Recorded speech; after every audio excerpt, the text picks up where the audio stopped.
본부장을 맡고 있는 이문이라고 합니다. 반갑습니다.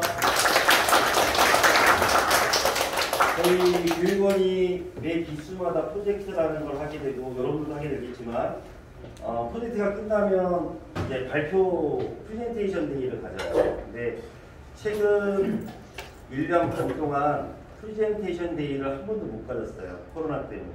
오늘이 이제 1년 반 만에 다시 시작하는 날이고요.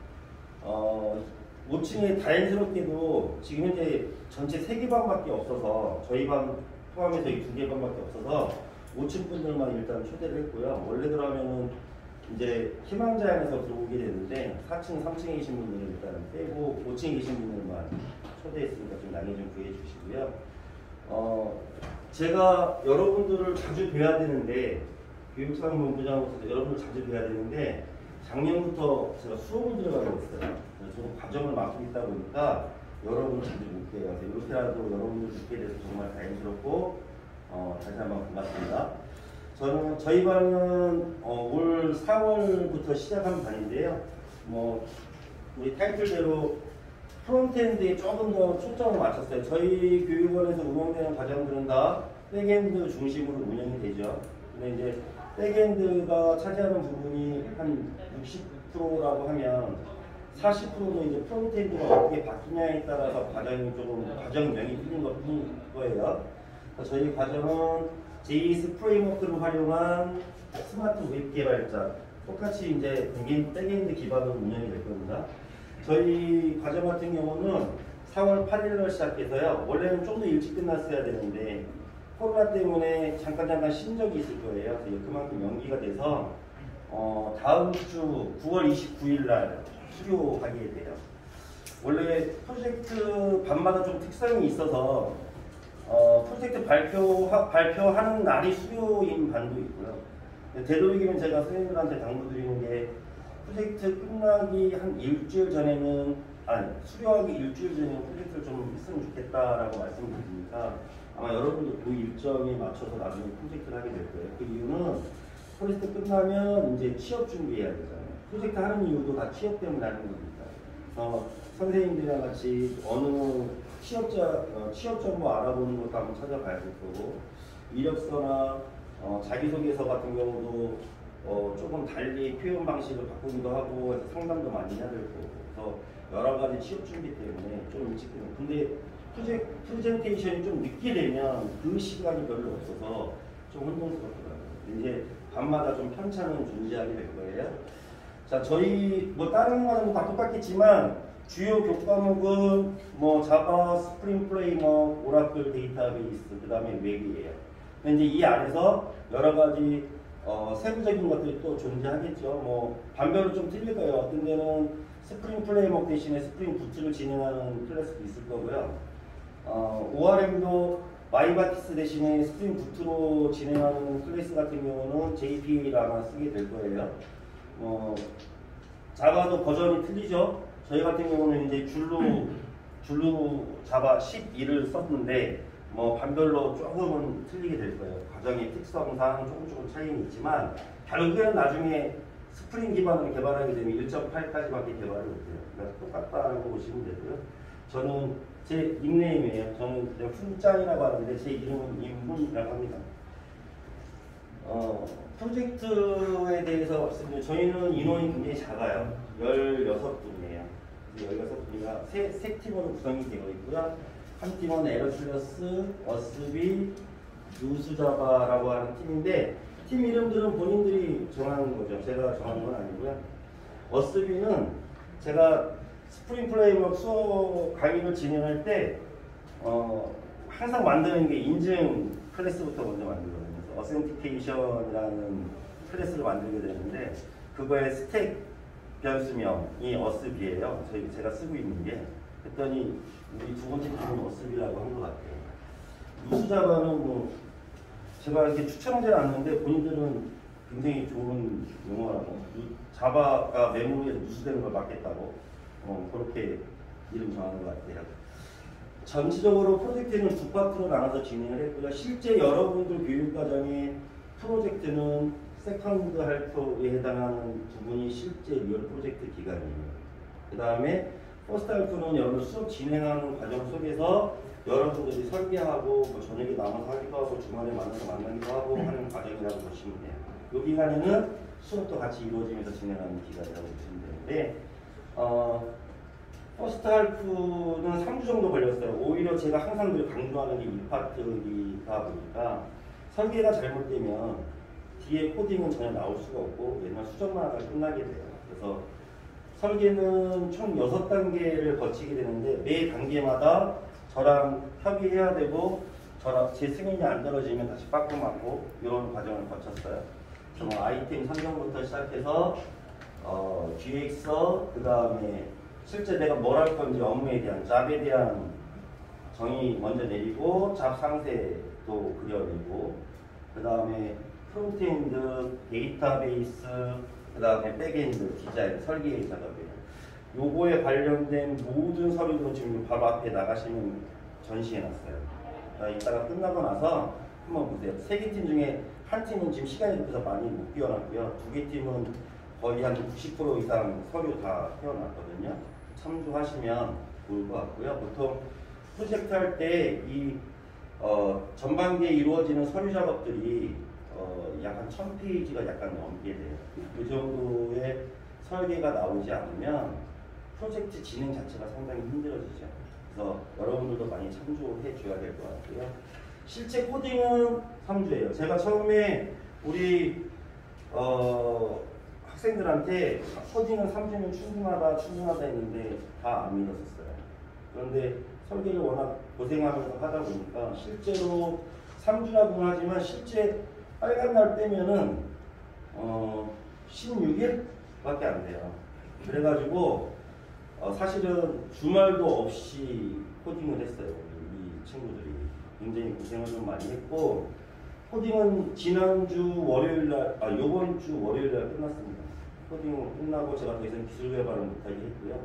진행률은 조금씩 원래 생각했던 것보다 조금씩 떨어지기는 하지만 그래도 많이 진행을 하는 것 같아요. 기술 개발을 멈추게 하고 이제 마지막 어레인지먼트 정리 단계로 넘어서서요. 기술 소개서 작성하고 하는 작업을 했어요. 남은 시간 동안. 그래서 저 바깥에 가서 전시해 놓은 거 보시면 기술 소개서 작성한 것도 보이니까 사실은 프로젝트를 하는 이유가 기술 소개서 때문에 하는 거예요. 내가 만든 기술 소개서 가지고 이력서에 첨부 파일을 집어넣어서 나를 더 쳐다보라고 하는 표식이죠. 예전에는 기술 소개서 요구하는 데가 없었는데 저희가 2015년도부터 기술 소개서 무조건 작성했었어요. 그 당시만 해도 10개 기업 중에서 1개 기업이 볼까 말까였거든요. 지금은 10개 기업 중에서 절반은 기술 소개서를 요구합니다. 프로젝트 소개서 요구합니다. 그러니까 그만큼 중요한 작업이라고 보시면 됩니다. 그렇게 해서 작업이 되었고 실제 코딩하고 디버깅, 그 다음에 어레인지먼트 쪽이 기술 소개서고요. 오늘 하는 게 바로 S8이라고 하는 프레젠테이션. 제가 색깔을 잘못 생각한 것 같아요. 노란색이 좀 흐리네요. 첫 번째 팀은 좀 이따가 에러킬러스라고 하는 팀이고요. 총 6명으로 구성이 되어 있습니다. 남자 친구들만 구성되어 있고요. 이 팀은 네이버에 가시면 엑스퍼트라고 하는 전문가 기술을 서로 판매하고 구매하고 할 수 있는 요즘에 제일 많이 있는 게 헬스 트레이닝, 퍼스널 트레이너를 갖다가 개인적으로 접하는 그런 사이트거든요. 그거와 그 다음에 구글의 클래스룸이라는 게 있어요. 그러니까 온라인 강의 시간이 있어요. 그걸 2개를 접목해서 개발을 했고요. 처음에는 많이 혼란스러웠는데 굉장히 많이 작업들을 많이 해줬어요. 두 번째 팀은 5명으로 구성이 되어 있어요. 5명으로 구성이 되어 있는데 프로젝트를 제일 빨리 끝낸 팀이에요. 사실은 이 두 번째 팀이 조금은 여학생들과 여학생들이 더 커서 좀 더 진행이 늦어지지 않을까라고 걱정했었는데 기호였어요. 제일 빨리 끝냈고요. 뭐 깔끔하게 잘 나온 것 같아요. 여기 있는 친구들한테 만든 거 보니까 어떠니 했더니 뿌듯해요라고 하더라고요. 근데 그렇다고 아주 큰 기대는 하지 마시고요. 본인들 스스로 굉장히 만족해하는 것 같아요. 프로젝트 소개를 하는데 여기는 여학생들이 좀 있다 보니까 나중에 엄마가 될 그런 생각이 들었는지 엄마의 입장에서 프로젝트를 제안을 했어요. 엄마들이 엄마라고 하는 단어를 생각하면 엄마들이 가장 소중하게 생각하는 게 아기들이잖아요. 그래서 아기들의 커가는 모습, 그 다음에 그런 걸 갖다 수치화해서 저장할 수 있게끔 하고 그 데이터들을 병원 예약에서 활용할 수 있게끔 의사들한테 내가 보여준다고 체크하면 의사들이 볼 수 있게끔 병원 예약과 진료에 도움이 될 수 있는 그런 프로젝트로 좀 발전을 시켰고요. 재밌을 거예요. 자, 그 다음에 마지막 팀 우수자반은 아이템 갖는데 굉장히 좀 오래 걸렸어요. 왜냐하면 이 전자결제 시스템이거든요. 근데 전자결제 시스템을 하려면 실제로 결제가 어떻게 내가 한번 결제를 해봐야지 아는데 경험들이 다 없잖아요. 그래서 간접 경험을 또 하고 저랑도 많이 얘기도 나누고 굉장히 오래 걸렸어요. 설계 단계에서. 왜냐면 도메인 인포가 없기 때문에 간접적인 도메인 인포를 얻기 위해서는 뭐 대화하는 방법밖에 없죠. 여러 가지 찾아보고. 마지막 팀 같은 경우가 여러분들이 나중에 소감 발표하겠지만 여러분들이 나중에 필드에 가서 실제 개발을 해보면 여러분들 기술력이 아무리 좋아도 여러분들을 평가하는 부분에 있어서 여러분들의 기술력은 30%를 넘지 않아요. 왜? 코딩할 수 있는 사람은 많아요. 그러나 센스 있게 코딩하는 사람은 원하는 것 뿐인데 센스 있게 코딩을 하려면 더 중요한 건 뭐냐? 내가 하고자 하는, 내가 참여한 프로젝트의 도메인 인포를 빨리 이해를 해줘야 돼요. 예를 들어서 카카오 택시 앱을 만든다고 그러면 택시와 손님과 요금에 대한 관계를 여러분들이 빨리 캐치를 하셔야 돼요. 그렇지 않으면 도메인 인포를 빨리 이해를 못하시면 프로젝트, 내가 아무리 기술이 좋아도 프로젝트 진행을 할 수가 없어요. 이 팀 같은 경우가 기술력은 되게 좋은데 전자결제라는 걸, 결제라는 걸 안 해봤잖아요. 그랬는데 그래서 고생 많이 했어요. 처음에 저랑도 티격태격하기도 하고. 그래서 여러분들도 나중에 필드에 가시면 그런 부분들을 빨리 익히는, 그러니까 빨리 경험상 많이 하다 보면 익혀지게 되는데 간접 경험 많이 해줘야 돼요. 그래서 여러분들 여기 다니시면서도 조그만 소프로젝트 할 때 팀원들하고 대화를 많이 하세요. 나는 경험을 하나 했고 내 옆에 있는 친구가 하나 했지만 둘이 대화를 하면 경험치가 2개가 되는 거예요. 대화를 많이 하다 보면, 토론을 많이 하다 보면 여러분의 간접 경험치가 증가가 돼요. 간접 경험을 한 사람과 그렇지 않은 사람은 도메인을 이해하는 데 있어서 하늘과 땅 차이예요. 그래서 밥도 혼자 먹지 마시고요. 같이 드세요. 같이. 그리고 밥 먹을 때 밥만 먹지 마시고 대화도 좀 하시고. 제가 우리 클래스에서 제일 아마 6개월 내내 제가 강조하는 게 좀 제발 토론하자 맨날 그런 얘기예요. 여러분도 그렇게 하시는 게 가장 기술력 습득에 가장 좋은 거라고 생각이 돼요. 이렇게 해서 세 팀이 발표를 하게 될 거를 이제 곧 이제 시작을 하게 될 텐데, 프로젝트 시작하게 될 텐데 팀당 30분 이내니까요. 세 팀이에요. 3시 전에는 끝내야 돼요. 노동부에서 오거든요. 지금 여기 또 녹화하고 있어요. 동영상으로요. 그러니까 거기 계신 분들은 발로 조심 좀 해주셔야 돼요.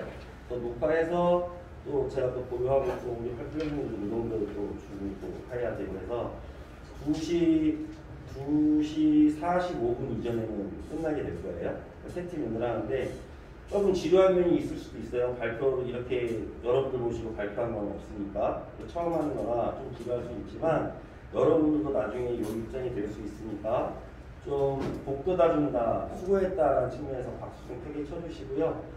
질문도 좀 해줬으면 좋겠어요. 질문했는데 질문하는 사람이 답변을 할 수 있는 질문이라면 그것만큼 뿌듯한 게 없거든요. 물론 답변을 못할 수도 있죠. 그거는 상처가 아니라 내가 한 단계 커가는 하나의 도움이 되는 밑거름이 될 거니까 질문도 많이 해줬으면 좋겠습니다. 아시겠죠? 네. 자, 프로젝트 끝나고 제가 마지막 인사드려 다시 한번 들어볼게요. 네. 자, 이문이었습니다. 다음 행사는 우리 여기 앞에 있는 곽윤철 씨인데요. 곽윤철 씨가 행사 진행을 할 거예요. 아시겠죠? 인사드려요. 안녕하세요. 저는 오늘 파이널 프로젝트 사회를 맡게 된 사회자 곽윤철이라고 합니다.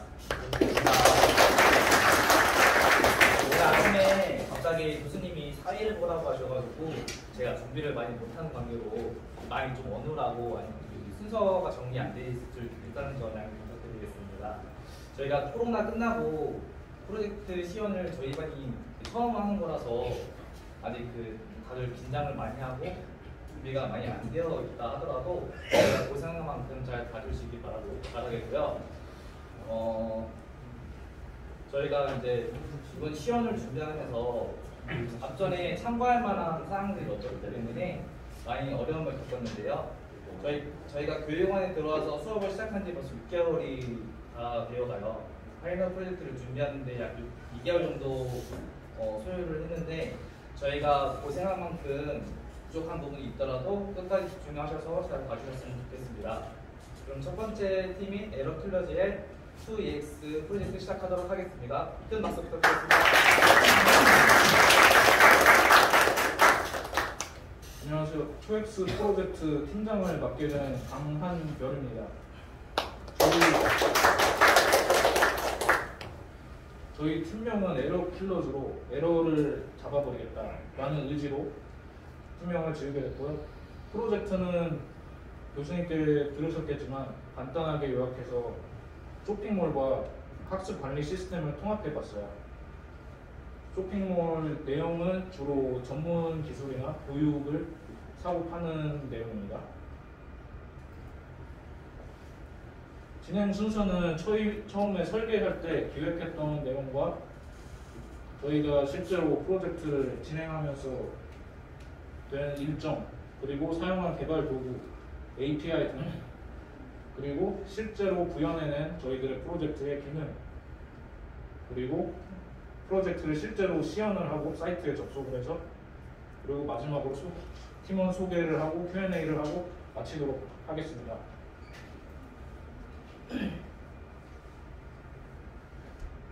쇼핑몰과 학습 관리 시스템을 합쳤는데요. 주로 네이버의 엑스퍼트와 숨은 고수, 크몽 같은 사이트를 벤치마킹했습니다. 구글 클래스룸, 학습 관리 시스템은 구글 클래스룸을 벤치마킹했고요. 처음에 기획했던 메인 페이지, 저희 웹사이트의 특징으로는 로그인 상태가 헤더에 표시가 되고 메인 페이지에 내용이 카테고리별로 상품을 조회하는 기능이 있고 상품을 바로 접근할 수 있게 디자인을 했었어요.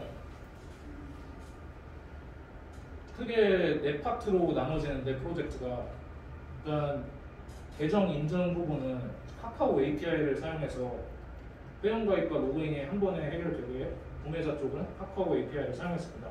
판매자 쪽은 그냥 일반적인 회원가입으로 구현을 했고요.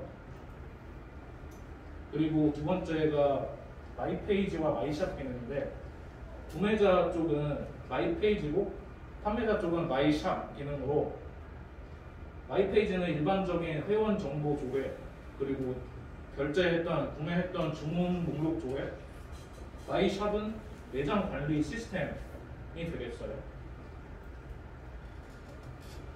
처음에 기획 단계에서 했던 디자인이고요.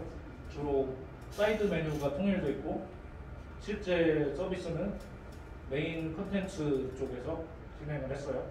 헤더는 어느 페이지로 가든 있게 통일을 했어요. 헤더는. 그 다음 단계가 이제 구매 쪽인데 판매랑도 이어진 부분인데요. 저희가 로그인 때 카카오 API를 사용한 것처럼 결제도 카카오 페이를 사용해봤습니다. 그리고 찜 목록이랑 팔로우 기능이 있는데 이거는 상품 구매 페이지에서 찜과 팔로우 기능을 기획을 했었습니다. 그 다음에 이제 마지막 저희 프로젝트의 핵심 부분인데 클래스룸 기능이에요. 학습 관리 시스템인데 구매자와 판매자 이렇게 크게 두 개로 나뉘었다면 클래스룸으로 오면 판매자가 교사가 되고 구매자가 학생이 돼서 같은 패턴으로 웹사이트가 유지가 됐습니다. 주로 제공하는 서비스들은 뭐 커리큘럼, 과제, 공지 이런 것들이고 채팅 기능이나 뭐 일정, 캘린더 API 같은 거 사용해서 기획을 했었습니다. 처음에 대시보드 모습이고요. 기획했던 마찬가지로 사이드 메뉴가 있고 서비스 창이 있고 이거 채팅은 조그맣게 모달로 구현을 하려고 기획을 했었습니다.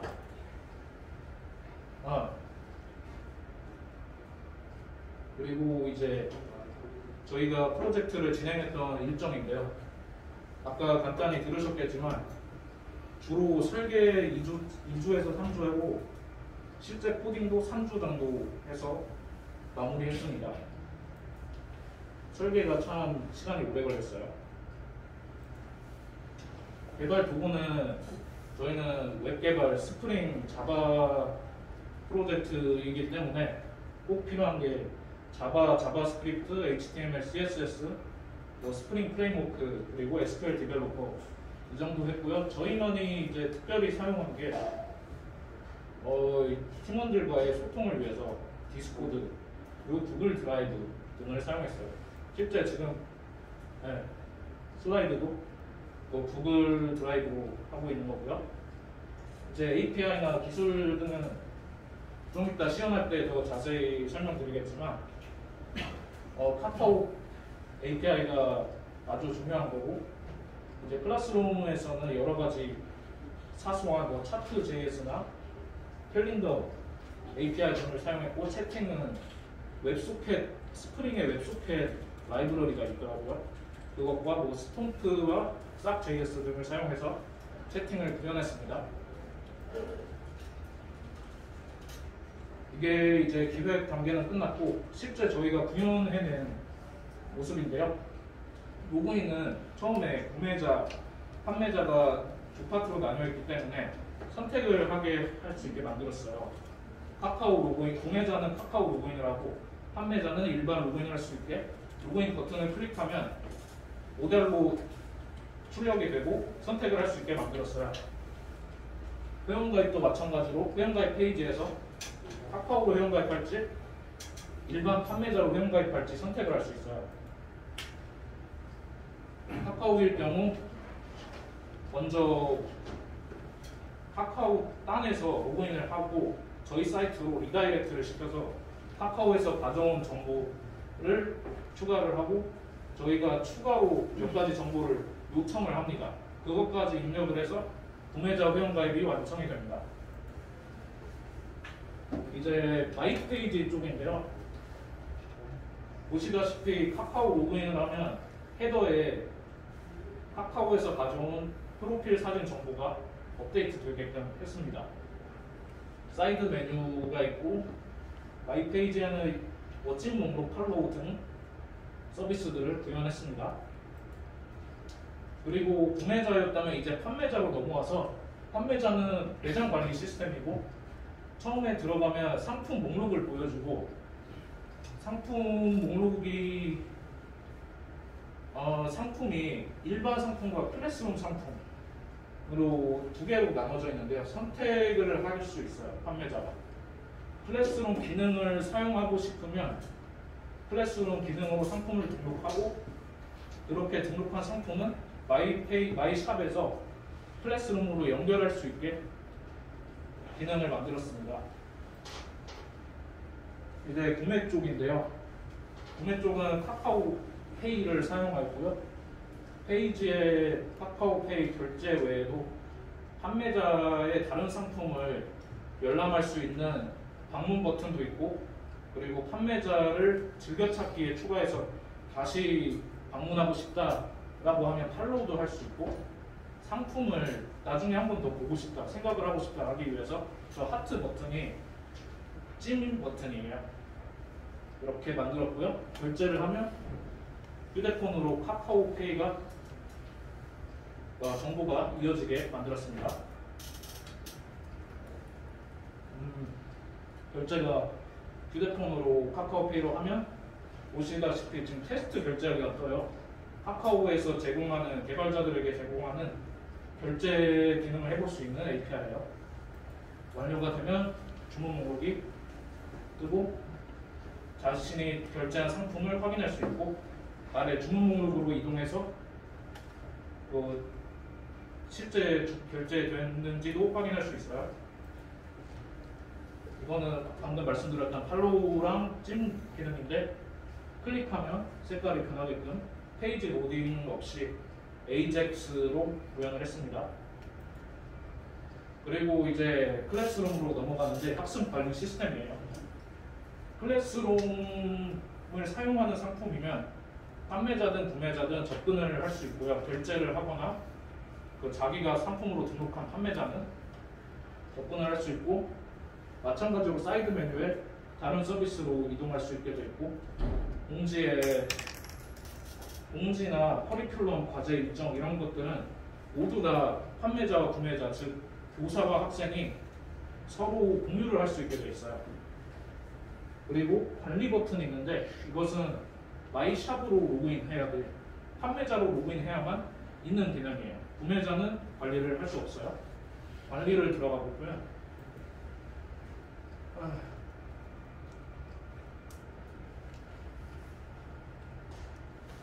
공지나 커리큘럼 과제 등을 판매자가 직접 이거 크루드라고 하죠. 크리에이트 기억 안 나는데 인서트 뭐 이렇게 데이터베이스에 입력을 하고 읽어오고 하는 기능이에요. 그런 게 주로 학습 관리 시스템인데, 학생 정보도 상품을 결제한 구매자들 정보를 볼 수가 있고요. 과제가 좀 어려웠던 부분인데, 과제가 프로세스가 좀 어려운 게 뭐였냐면, 그 클래스룸 반이 하나 있으면 과제가 그 밑에 종속이 되고, 그리고 과제를 제출한 학생이 그 아래 또 종속이 되고, 그리고 학생이 제출한 그 과제도 여러 개로 파일이 여러 개가 될 수 있게 만들어서 마이바티스의 리잘트 맵을 사용해서 좀 복잡하게 구현을 해봤어요. 파일 업로드까지 가능하고. 그거는 이따가 시연을 하겠습니다.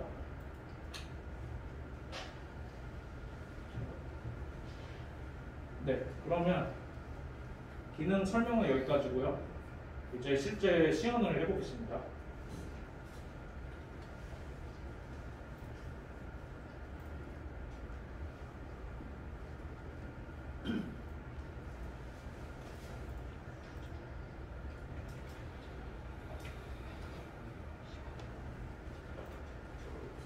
처음에 들어간 사이트 모습이고요.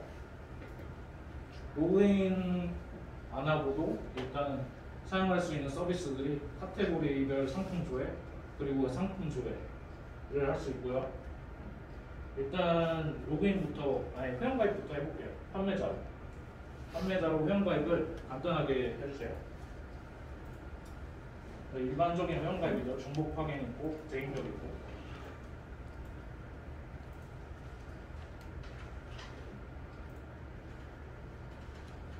닉네임, 샵 이름, 샵 소개.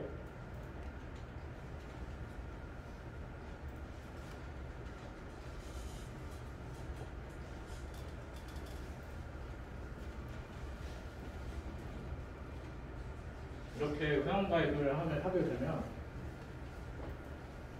홈페이지로 일단 돌아오고 바로 로그인을 해주세요.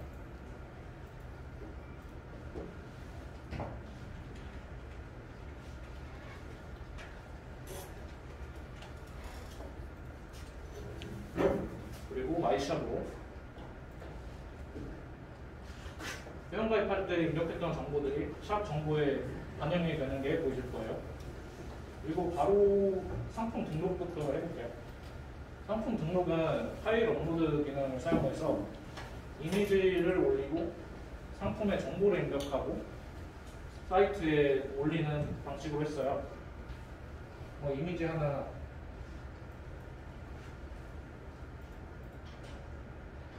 전송을 누르면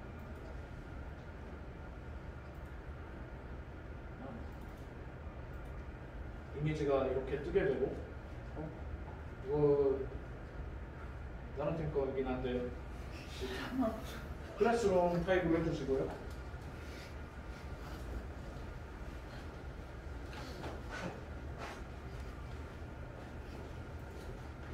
이거는 전문 분야가 있어야 등록을 할 수 있어요. 판매자가 그 메인 페이지에서 여러 가지 카테고리별로 상품을 조회하는 것처럼 조회할 수 있는 것처럼 판매자도 자기 자신만의 전문 분야를 등록할 수 있어요.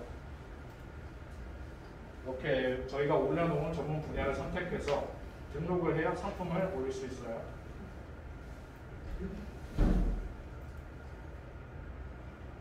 네, 다시 상품 등록해 주세요.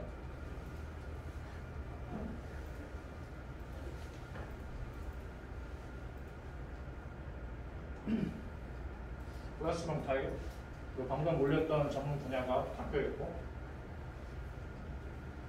상품 이름 뭐 아무거나,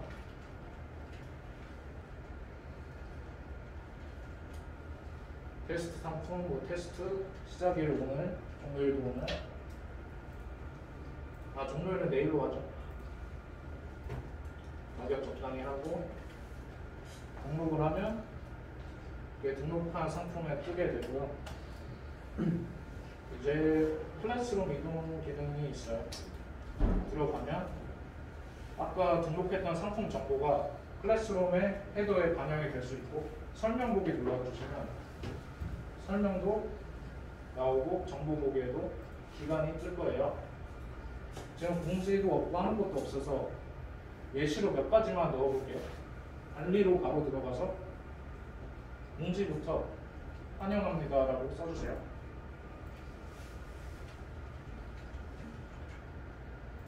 내용도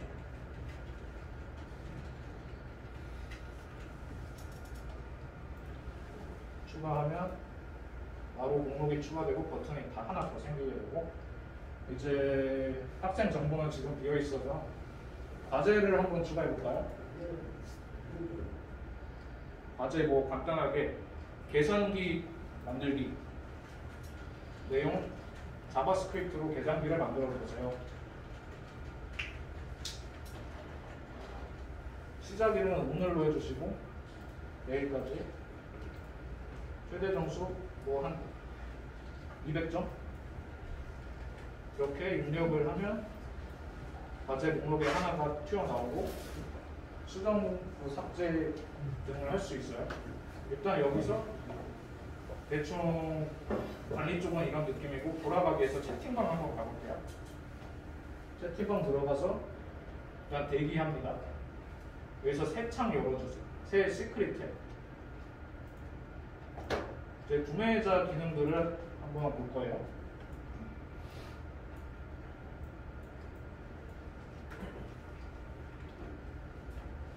최대화 해주세요.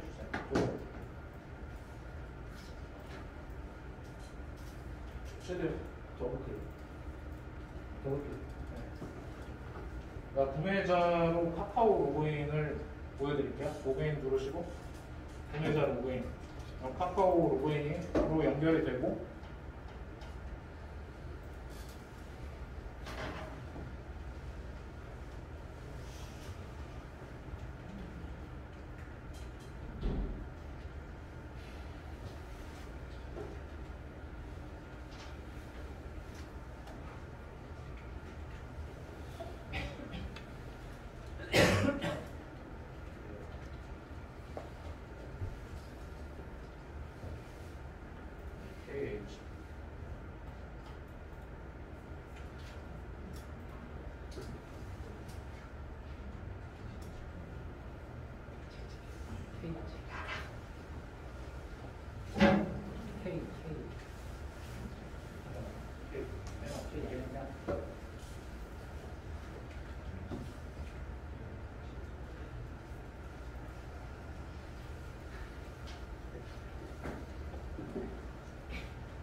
네, 로그인 됐습니다.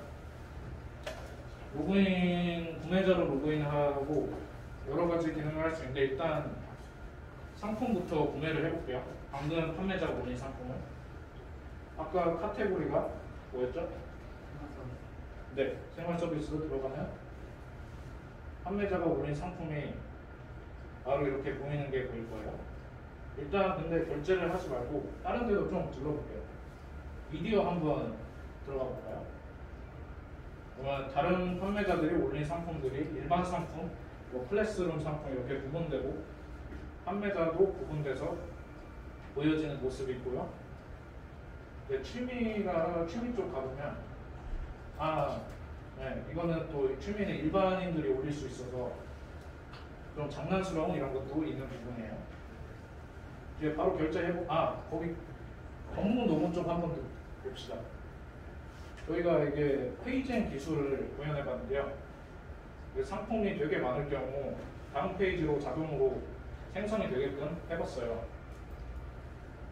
이제 다음 화살표 눌러보세요. 지금 10페이지까지 나오고 한 번 더 누르면 이렇게 더 나오고 이런 식으로 계속 자동으로 추가되는 기능입니다. 이제 그 상품 결제해봅시다. 생활 서비스.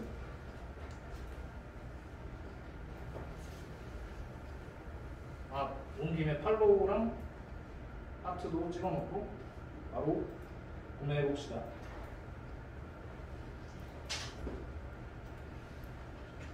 카카오 페이를 이용하는 모습이고요.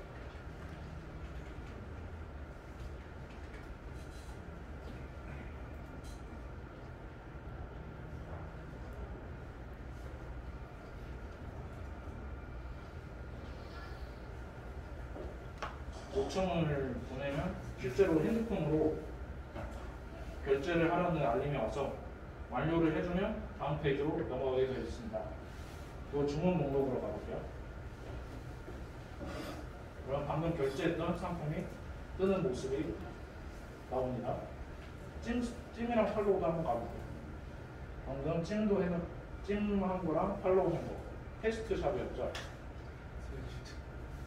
셀러 12 이렇게 반영되는 모습이고요. 이제 클래스룸 가볼게요.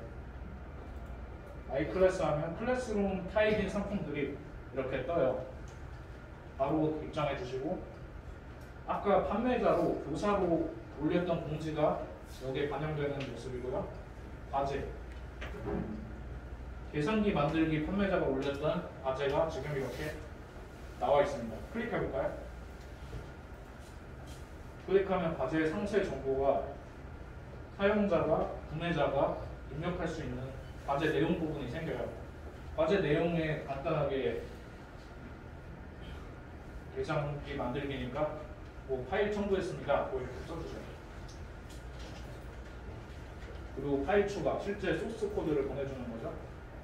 파일 선택을 누르면 파일 선택으로 연결이 되고 아무거나 올리고 과제 제출하기 하면 과제가 실제로 서버로 전송이 되고 완료된 과제로 내려가게 돼요. 클릭을 해보면 아직 내가 입력했던 내용들이 떠 있고 제출한 파일이 저렇게 떠 있는 거 확인할 수 있어요. 그리고 일정 한번 가볼게요. 일정은 저희가 풀 캘린더라는 API를 사용해서 과제 기간을 자동으로 뜨게끔 만들어 봤습니다. 방금 올렸던 과제가 여기에 추가된 모습을 확인할 수 있습니다. 그리고 이제 채팅 기능을 한번 살펴볼게요. 채팅방 들어가 주세요. 그리고 이제 창을 두 개로 나눠 주세요. 뭐 안녕하세요, 헬로 월드 이런 거 간단하게 쳐주세요.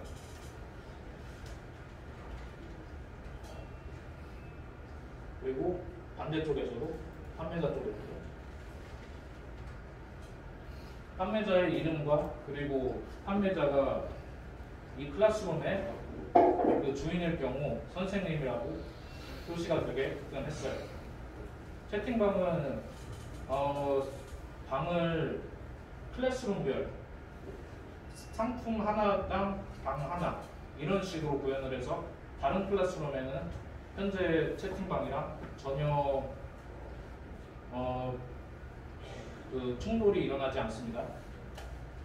그리고 이제 과제 제출한 과제도 한번 확인해 볼게요. 왼쪽 창을 다시 확대해 주세요. 학생이 과제를 제출한 게 제대로 왔나 네.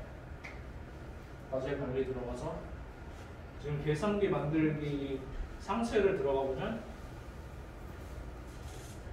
아래에 제출된 과제가 딱 하나 떠 있습니다. 클릭을 해보면 파일 첨부했습니다 라고 입력한 내용이 보이고 첨부 파일을 클릭하면 실제 파일이 열립니다. 바로 꺼주세요. 그리고 채점은 뭐 100점, 150점 이렇게 입력하고 채점을 하면 실제로 데이터베이스에 입력이 되고 점수가 반영이 됩니다.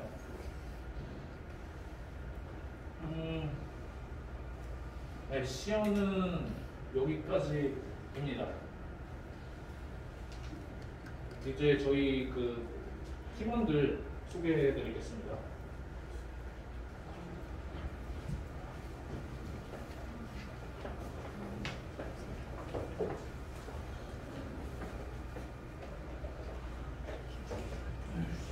왼쪽 끝부터 개발자라고 하기엔 아직 이르지만 개발자 박윤철 팀원님입니다.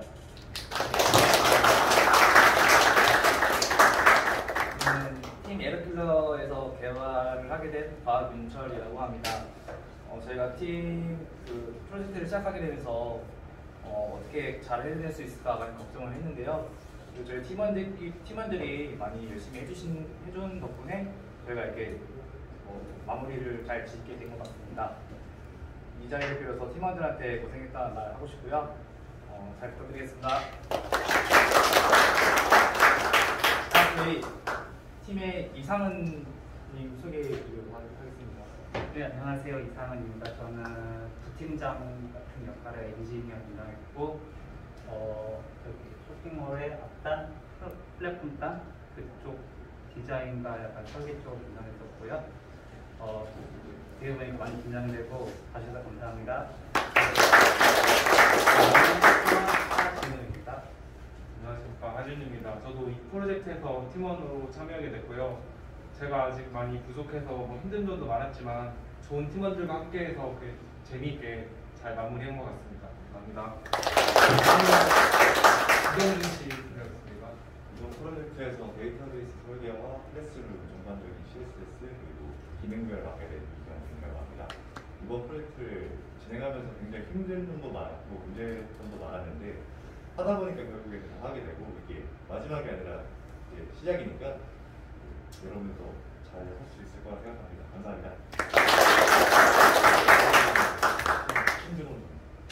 네, 안녕하세요. 이번 프로젝트에 팀원으로 참여한 심준호입니다.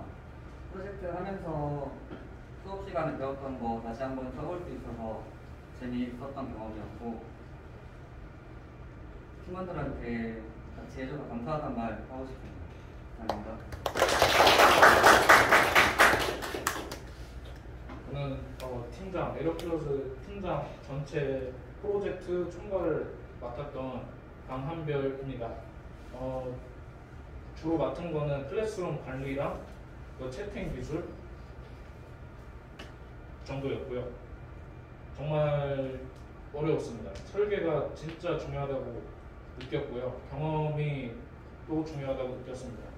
모두 다 처음 시작하는 입장에서 프로젝트를 같이 하다 보니까 정말 그 충돌도 많았고 어려운 부분이 많았지만 그래도 지금부터 시작이라는 마음가짐으로 깔끔하게 마무리를 했습니다. 감사합니다.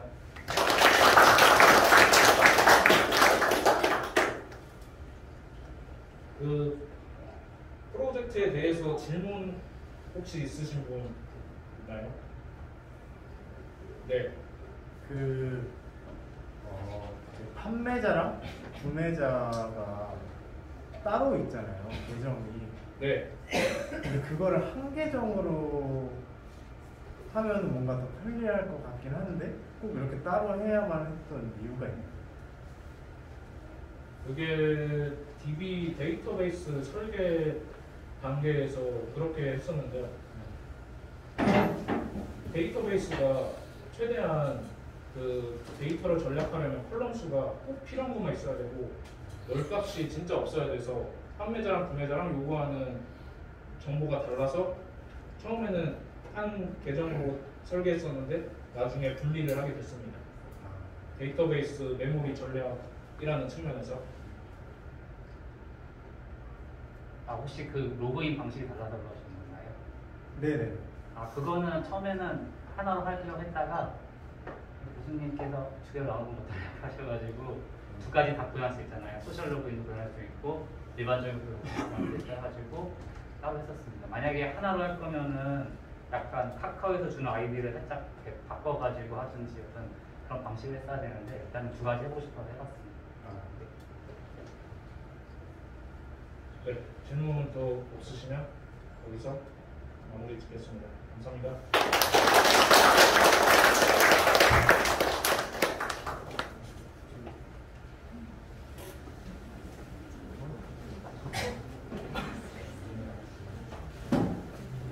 저희 팀 프로젝트 열심히 준비한 모레크레즈한테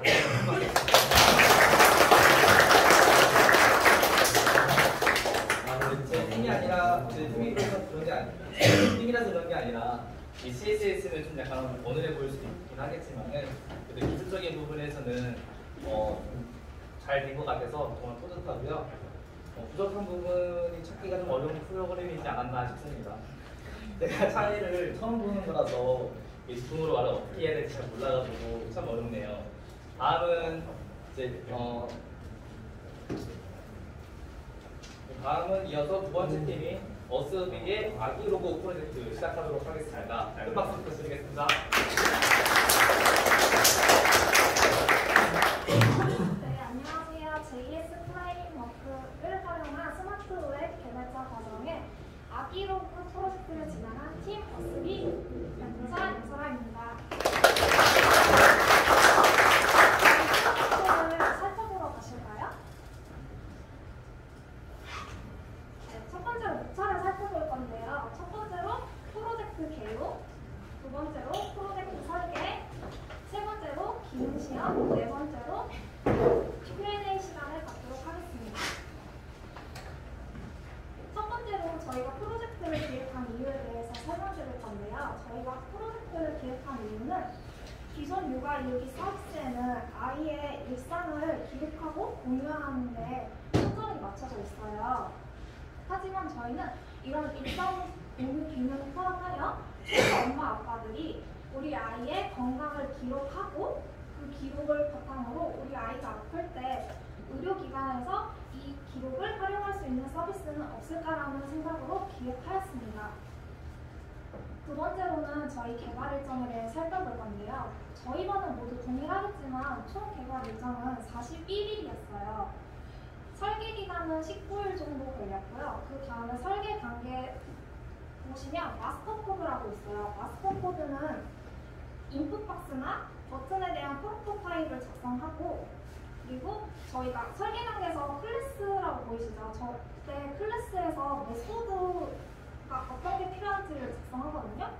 그거를 패키지별로 메소드를 작성하는 코드를 작성하는 단계를 거치고요. 그리고 회원들에게 이제 로그인을 거쳐야잖아요. 그 로그인 작업을 하는 코드를 작성하였습니다. 그 기간이 총 7일이 걸렸고요.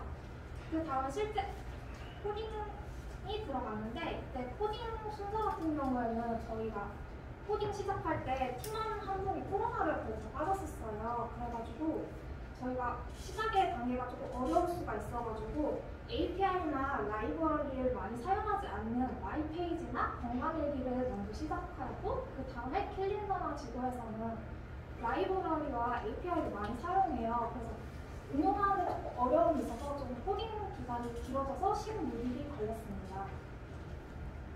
그 다음에 저희가 사용한 라이브러리와 API에 대해 알아볼 건데요.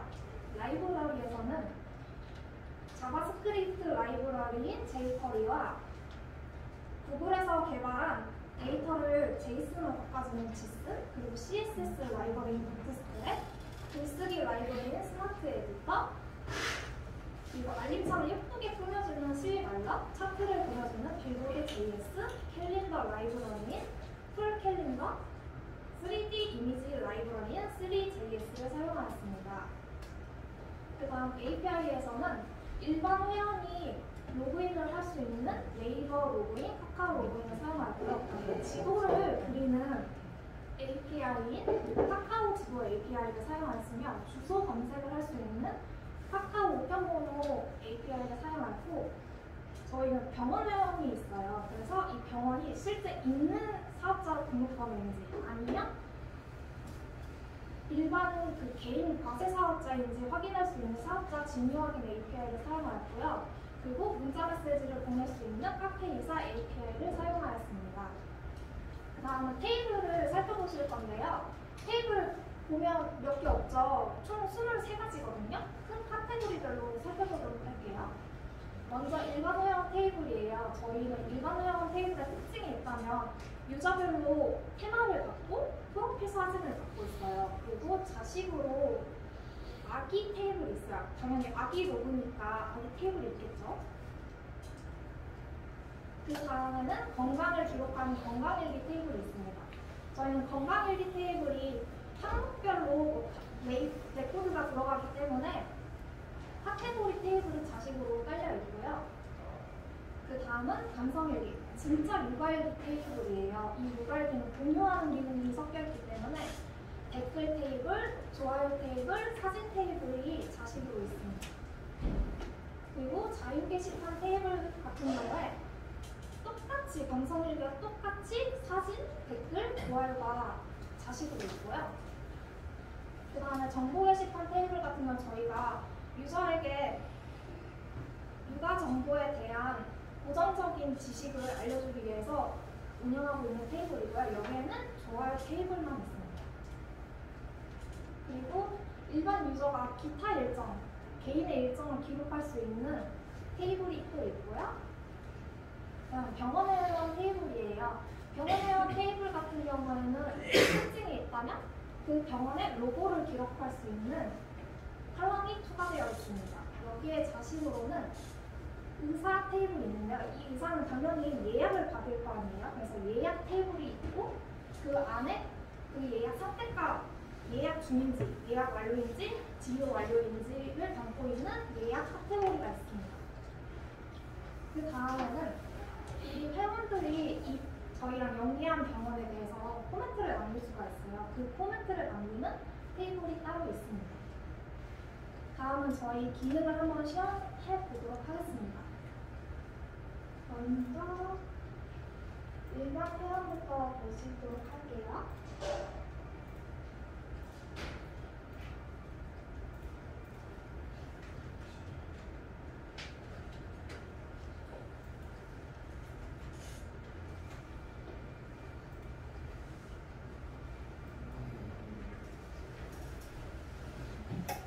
저희 오퍼레이터가 많이 긴장했나봐요. 비밀번호를 막 틀리네요.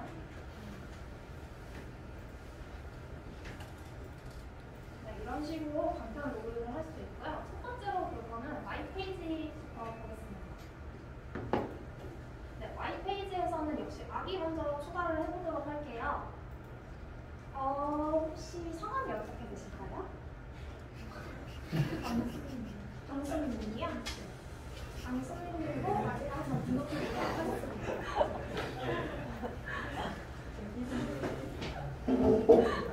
이렇게 하면 아이가 추가됩니다. 그리고 저의 프로필을 한번 변경해보도록 할게요. 그런데 닉네임을 수정하기 때문에 닉네임을 작성하고 등록 체크를 하면 테이블에 어떤 애를 다시 넘어가게 되고요. 그 다음에 주소를 검색을 하고 이렇게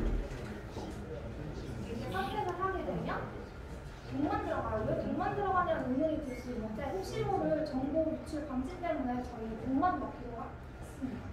이렇게 수정 완료 버튼을 누르면 짠! 하고 반영이 되는 걸 볼 수 있어요. 그 다음에 육아일기 페이지를 보도록 하겠습니다. 먼저 이게 저희 감성일기예요. 육아일기인데 육아일기에는 전체 피드와 내 피드로 구분이 되어 있어요. 저기 정렬 순서 보이시죠? 저 정렬 순서를 클릭하게 되면 최신 순, 오래된 순, 좋아요 순으로 정렬을 할 수 있고요. 먼저 우리 감성일기 글쓰기부터 해볼까요? 이런 식으로 해서 내용을 입력을 하고 그 파일을 선택하시면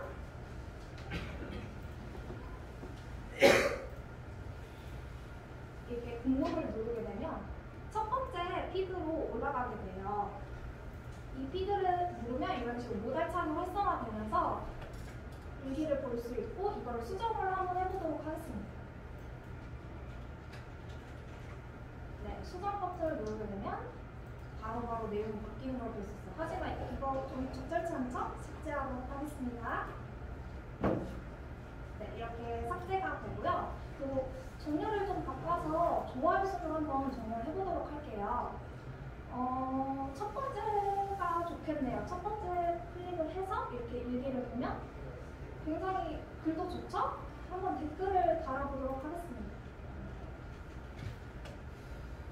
네, 이렇게 댓글을 입력하면 댓글이 들어가고 저 펜 버튼을 누르면 수정이 됩니다. 네, 잠깐 서버에 오류가 있나봐요. 저는 이렇게 서버 오류가 있으니까 다들 프로젝트를 하실 때 조심하시는 게 좋고요. 좋아요를 누르고 나가도록 하겠습니다.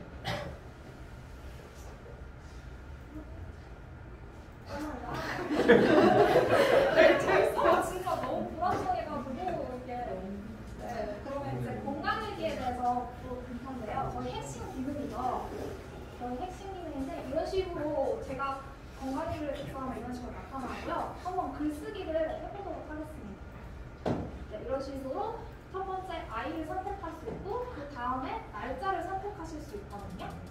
날짜 어제 날짜 한번 해볼까요? 과거 데이터를 유지하니까. 우리에게 키가 166인데. 네. 아이가 있으시구나. 우리에게 키가 166. 네, 이런 식으로 해서 등록 버튼을 누르면 되는데, 네, 이런 식으로 기록이 되고 이렇게 아이별로 볼 수 있어요. 그리고 이 기록을 바탕으로 볼 수 있는 게 통계 기록입니다. 네, 이런 식으로 아이의 나이별로 해서 키와 목록에 머리 둘레를 나타내요. 근데 저기 보시면 평균 키가 있잖아요. 저건 학교에서 제공해주는 평균 데이터예요. 나이별로 나오는 평균 데이터입니다. 그리고 진료 기록 탭으로 가시면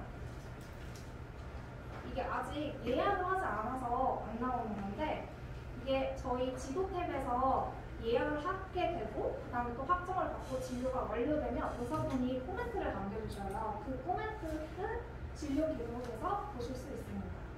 다음은 지도 탭을 보도록 하겠습니다.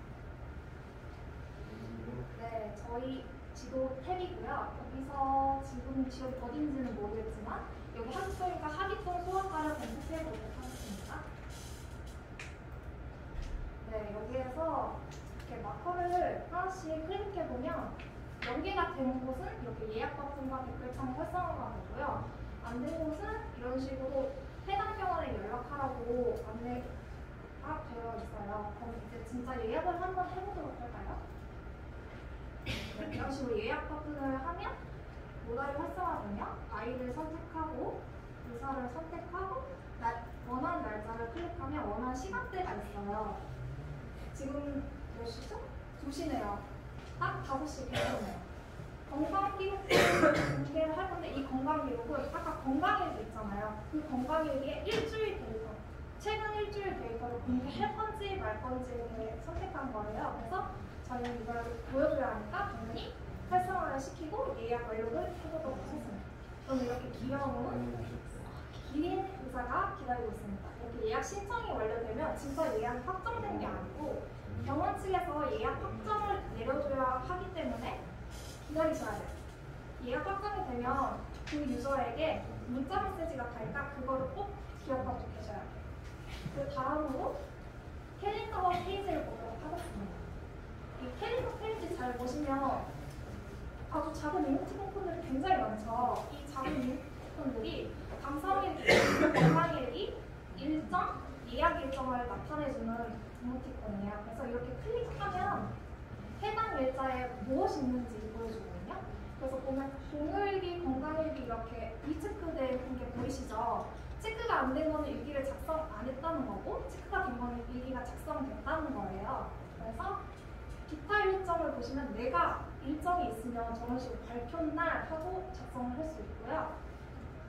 그리고 예약이라고 보이시죠? 그 예약은 내가 지도에서 예약을 하고 그래서 확정을 내려주면 여기에 반영이 돼요. 그 반영이 되면 이 캘린더 내부에서 저희가 예약을 취소할 수가 있습니다. 그리고 다음 게시판으로 한번 넘어가 보도록 할게요. 저희는 게시판은 사실 모두가 다 한 번쯤은 사용해 보셨죠? 그럼 이 게시판은 사실 볼 게 없어서 한번 글부터 작성해 보도록 할게요. 글 작성해 주세요. 오퍼레이터님. 네, 글 작성으로 들어오시면 되게 익숙한 샵 하나 보이시죠? 이게 글쓰기 라이브러리인 스마트 에디터입니다. 여기서 글을 작성하고 여기 위에 상단에 있는 뭐 폰트 사이즈를 바꿀 수도 있고 정렬을 할 수도 있고 폰트를 변경도 할 수가 있어요. 이런 식으로 해서 파일을 업로드를 하고 등록 버튼을 누르면 이렇게 반영이 된 걸 보일 수 있어요. 가운데 정렬했는데 가운데 정렬은 잘 들어갔죠? 이렇게 하고 목록으로 나가시면 올바른 글이 없으니까 이 페이지로 한번 가볼까요? 두 번째 글을 한번 보도록 하죠. 아래서 두 번째. 네, 여기가 적당하겠네요. 네, 여기에다 댓글을 한번 달아보도록 해요.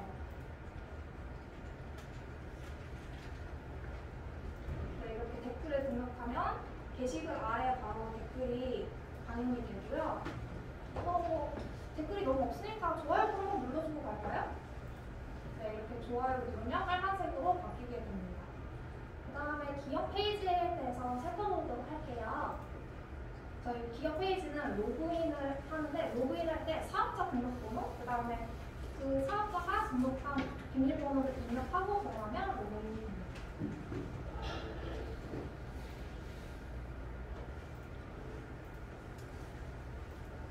네, 방금 관리자 코드 보셨죠? 그 관리자 코드가 사업자가 회원가입할 때 관리자 코드를 따로 지정을 해요. 그 코드를 지정한 거를 입력을 하고 들어가는 인증 서비스가 한 번 더 있어요.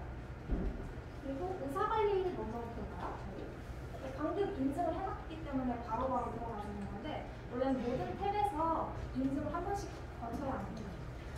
우리 의사를 등록을 해야 하는데 혹시 성함이 어떻게 되실까요?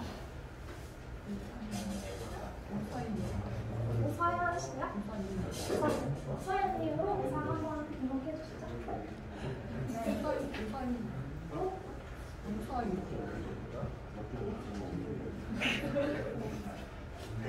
네, 직원 코드 같은 거 혹시 원하시는 거 있으실까요? 번호, 원하시는 번호. 좋아하는 숫자?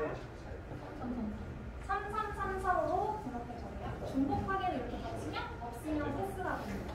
그리고 비밀번호 입력하고 등록 버튼을 누르면 바로 의사가 반영된 걸 보실 수 있습니다.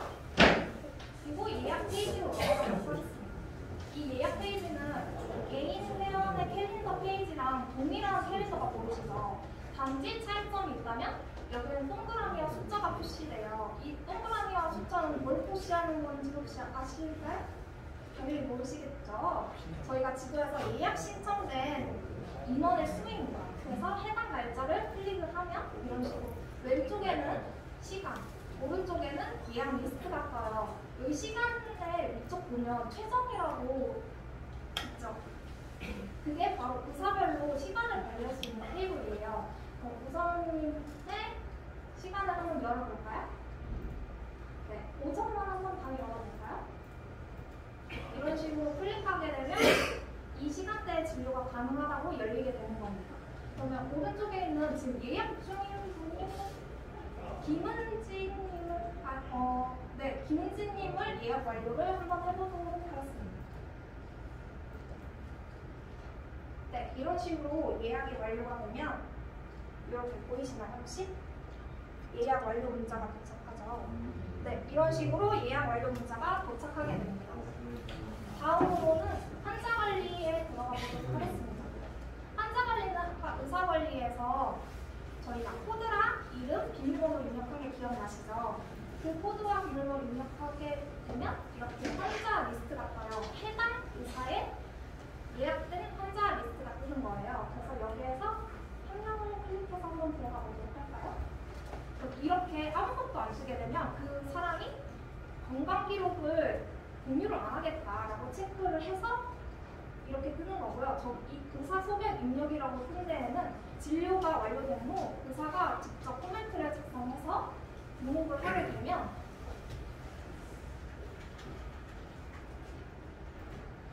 이런 식으로 입력 참가 버튼이 사라지죠. 이거는 수정과 삭제가 아예 불가능해요. 이 내용을 기반으로 해서 일반 회원의 건강일기 진료 내역 탭에서 확인하실 수 있습니다. 다른 거 한번 볼까요?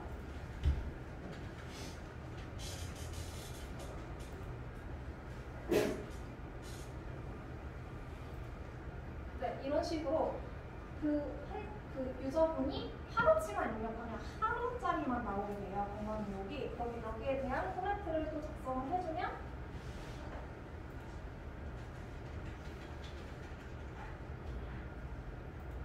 네, 이런 식으로 반영이 됩니다. 그럼 저희의 시연은 여기까지 하도록 하겠습니다. 저희 팀원에 대해서 소개를 드리도록 할게요.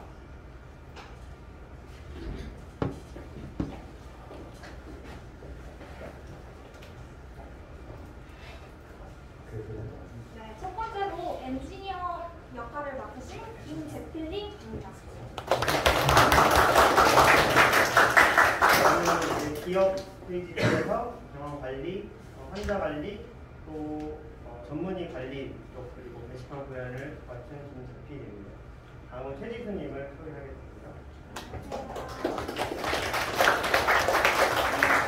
저는 이 아기로드 프로젝트의 아이템을 기획하고 이제 맡은 작업으로는 마이페이지 쪽 전반적인 구현하고 캘린더에서 이제 일정 관리 그리고 감성인도 쪽 피드 구현 그리고 아까 보셨던 기업 회원 쪽에서 예약 관리 부분을 맡아서 진행했습니다. 다음으로 김태훈님 프로젝트를 볼게요. 안녕하세요. 팀 아기로그 프로젝트의 프로젝트 매니저를 맡았던 김태훈입니다.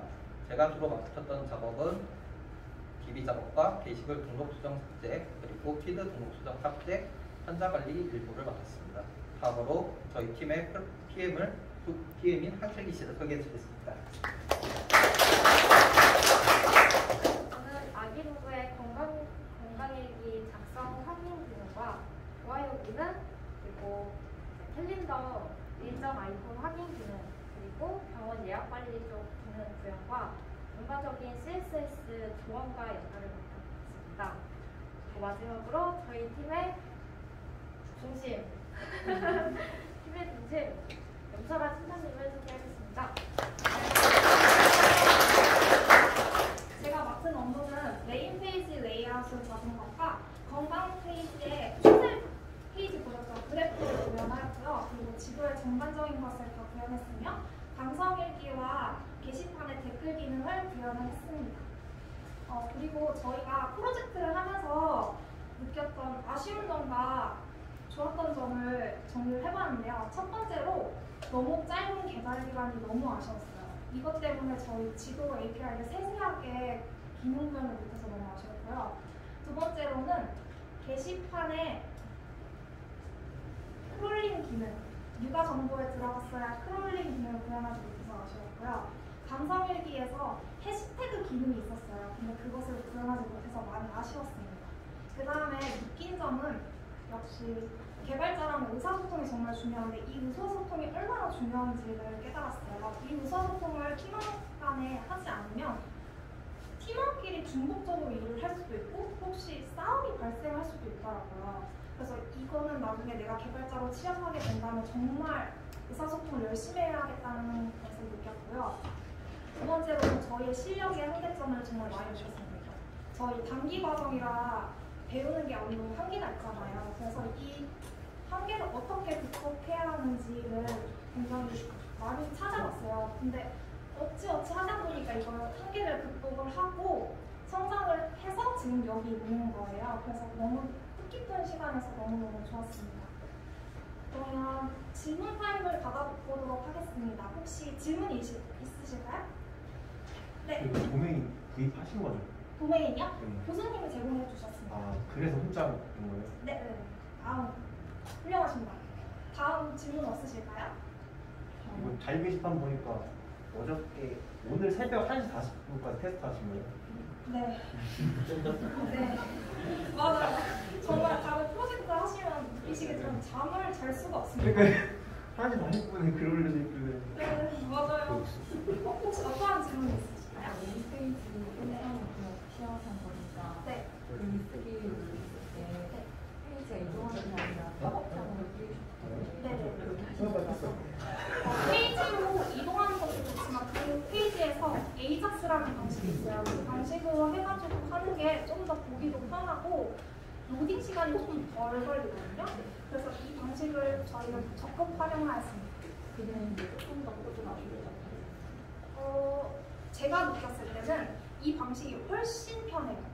네. 네, 물론 저희 입장입니다. 혹시 다른 질문 없으실까요? 그러면 네. 질문은 아니고 아까 발표 자리에 ER 다이그램만 들어있던데 네네. 혹시 사이트 기획할 때 육아일 관련된 그 사이트나 모바일 앱도 많은데 다른 것들하고 또 벤치마킹을 조사한 것들이 있나요? 벤치마킹이요? 저희는 맘스 다이어리라는 육아일 사이트를 벤치마킹을 했어요. 거기서 조금 더 발전하게 저희 사이트입니다. 그 기술 분석이 있고요. 프로젝트 포트폴리오 같은 거 이제 좀 확장을 해서 더 예쁘게 꾸미려면 좀 벤치마킹하는 거라든가 다른 그런 사이트하고 어떤 차별성, 특히 장점 이런 것들을 좀 넣어주면 좋을 것 같아요. 포트폴리오. 네, 활용하도록 하겠습니다. 그 다음 질문 없으신가요? 네, 그러면 질문이 없으시다면 저희 JS 프레임워크를 활용한 스마트 웹 개발자 과정의 아기 로봇 프로젝트 발표를 마치겠습니다. 이 시간에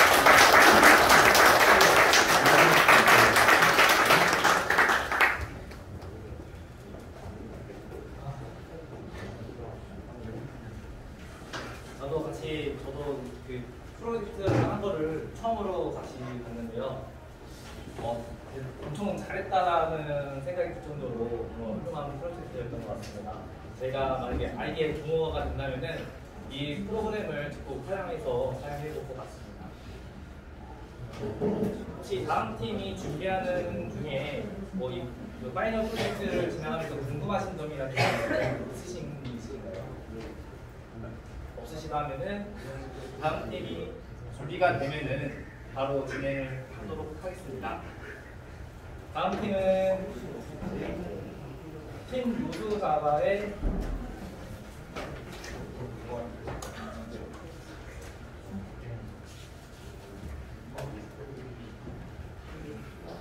팀 누수자바의 EAT라는 사이트입니다.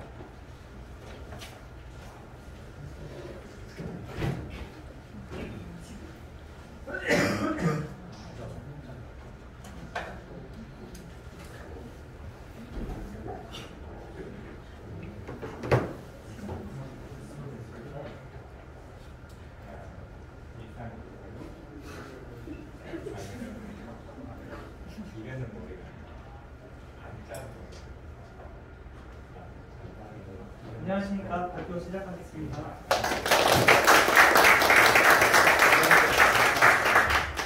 저희는 이제 JS 프레임워크를 사용한 스마트 앱 개발자 과정에서 EAP 프로젝트를 진행한 우수를 자가팀입니다.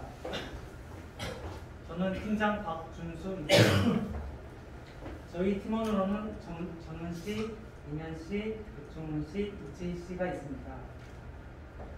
저희 프로젝트는 그룹웨어의 전자결제 프로세스를 사용한 프로젝트인데, 그래서 이제 저희 프로젝트 이름을 전자결제를 영어로 한 일렉트로닉 어플러블 프로젝트, 줄여서 EAP가 저희 프로젝트 이름입니다. 목차입니다.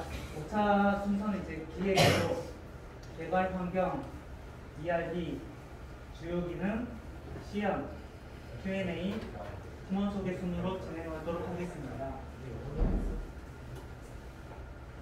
저희 조가 전자결제를 프로젝트 소재로 선택한 이유는 파이널 프로젝트 소재를 알아보기 위해 저희 팀원들끼리 이제 소통을 했었는데, 다양한 프로젝트 소재들 중에서 전자결제가 다른 소재들보다 좀 더 전문성이 있고 심도 있게 공부할 수 있을 것이라 생각돼서 전자결제를 저희 프로젝트의 소재로 삼게 되었습니다.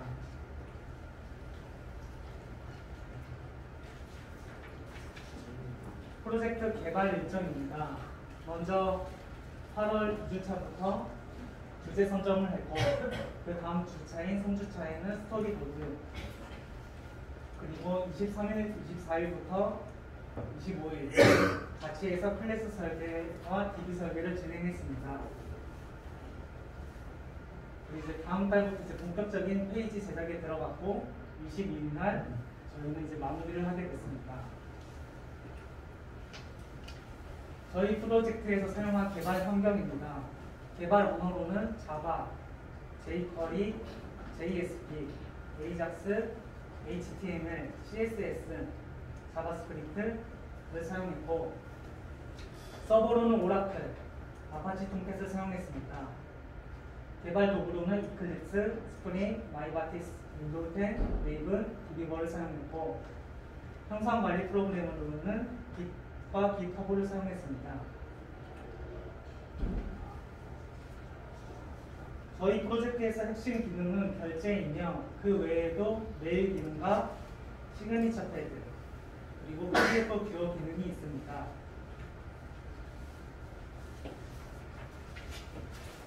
저희 프로젝트에서 구현한 결제 프로세스로는 일반 결제, 선결, 후결, 합의, 전결, 대결이 있습니다. 먼저 설명을 드리면 일반 결제는 결제선을 따르는 일반적인 결제를 의미합니다. 선결이란 앞 사람이 결제를 못하는 상황이면 이후 결제권자가 진행하는 결제를 의미합니다. 후결은 결정권자가 자리를 비웠을 때 다른 결제자가 먼저 결제를 하고 이제 차후의 결정권자가 확인의 의사로 결제하는 것을 후결이라고 합니다. 합의는 이제 합의자로 지정된 결제자들이 만장일치를 해야 다음 결제자 순서로 넘어가는 게 이제 합의의 절차입니다. 전결은 이제 최종 결제권을 가진 결제권자가 권한을 위임받아 진행하는 결제입니다.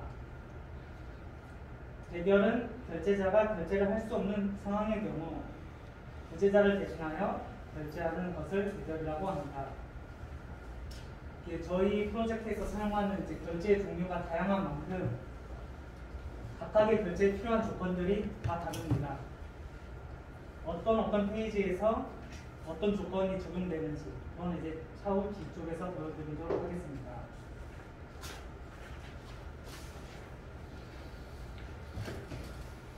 결제 프로세스에서의 핵심은 결제 요청 프로세스와 받은 결제안을 결제하는 프로세스입니다.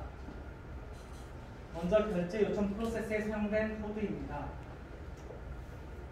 코드 내용의 핵심은 결제 요청이 들어오면 문서 정보를 만들고 입력받은 결제선의 데이터를 따로 분류해서 그 후에 DB 인서트하는 것입니다.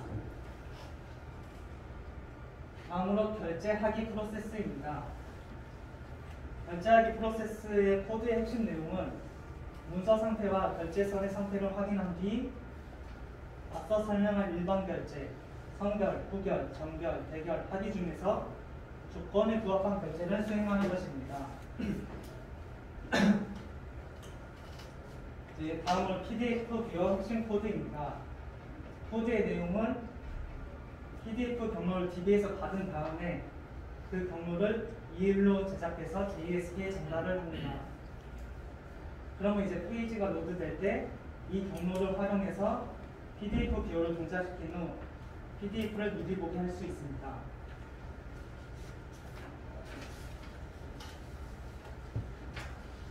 저희 프로젝트에서는 결제를 할 때 사인을 입력받습니다. 화면에 입력받은 사인을 저장할 때 사용하는 코드입니다. 저희는 이제 시그니처 패드 라이브러리를 활용해서 사인 기능을 구현했습니다. 이 화면은 사인을 이제 저장하는 코드입니다.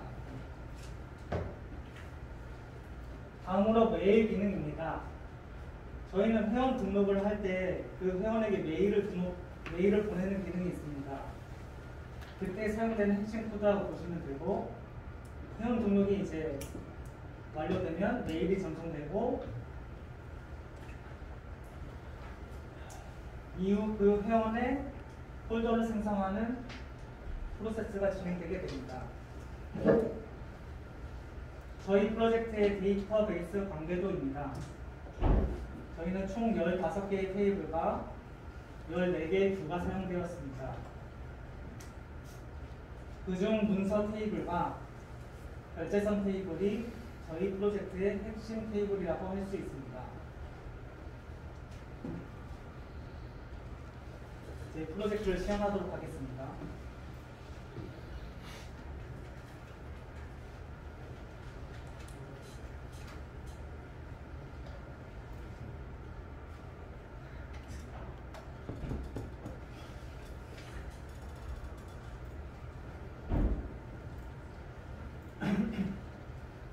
먼저 멤버 생성 페이지입니다.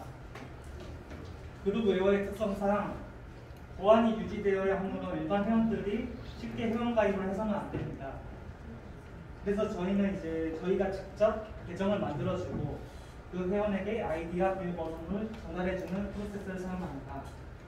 먼저 계정을 생성할 때 이메일에 중복 검사를 실행해주고 비밀번호를 적어주고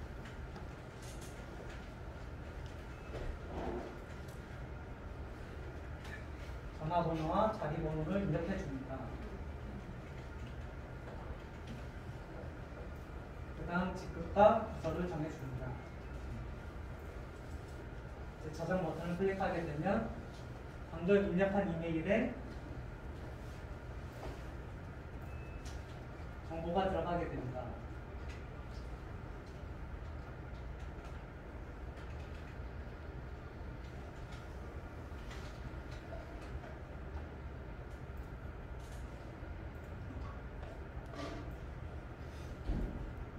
메일로 받은 사본과 비밀번호를 입력해서 로그인해 보도록 하겠습니다.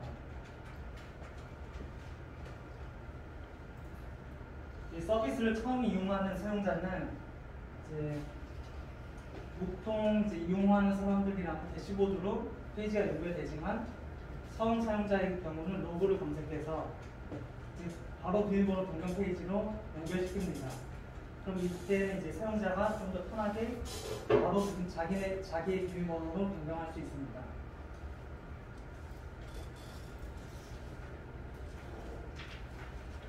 이렇게 비밀번호 변경하게 되면 로그아웃 처리가 되고 다시 바뀐 비밀번호로 로그인하게 만들었습니다.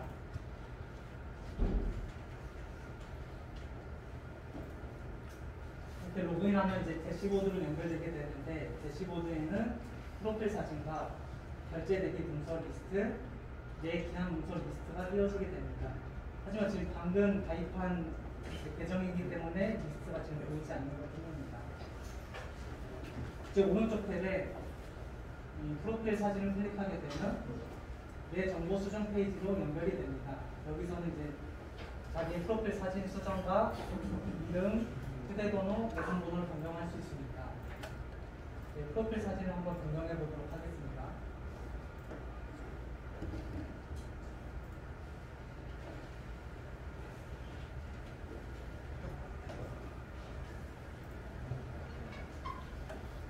이렇게 보시면 저장을 누르니까 프로필 사진이 변경된 것을 보실 수 있습니다.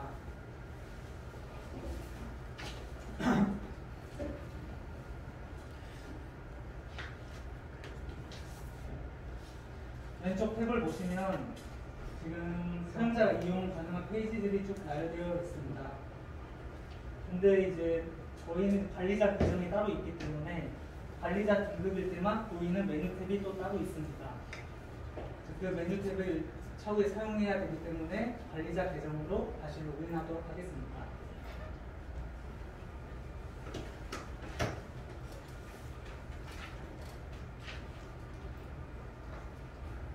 관리자 계정입니다.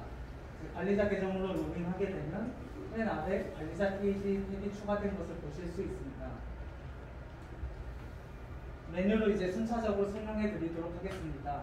먼저 기업 정보 탭의 조직도 페이지입니다. 조직도 페이지에는 등록된 부서들이 보여지게 됩니다. 만일 관리자 페이지에 부서 통합 관리 페이지에서 부서를 추가하거나 삭제하면 실시간으로 조직도를 다시 그려지게 됩니다. 총무부를 새로 만들어 보도록 하겠습니다. 다시 조직도에 가면 맨 마지막에 총무부가 새롭게 추가돼서 조직도가 그려진 것을 확인할 수 있습니다. 이제 조직도에서 부서를 클릭하게 되면 해당 부서의 부서별 페이지로 연결되게 됩니다. 이 페이지에서는 이제 그룹웨어의 사용자들이 비상 연락망처럼 같은 조직의 같은 부서 사람들의 전화번호와 회선번호를 알 수 있기 때문에 비상 연락망처럼 활용할 수 있습니다. 또 이제 위에 셀렉트 박스를 바꿔서 다른 부서로 연결할 수도 있습니다.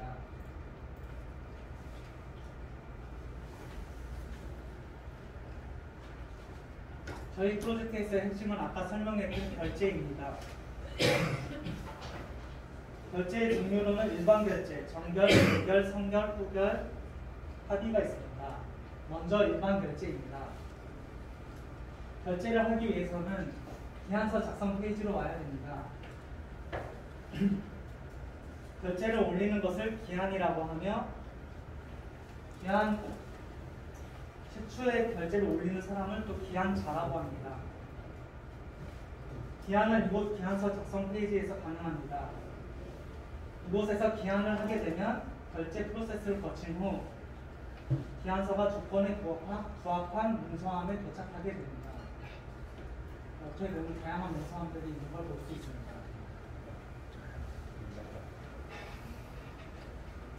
기한을 하기 위해 먼저 해당 기한서에 업무 카테고리를 골라줍니다. 이제 이렇게 양식을 선택했으면 문서 제목을 입력해줍니다.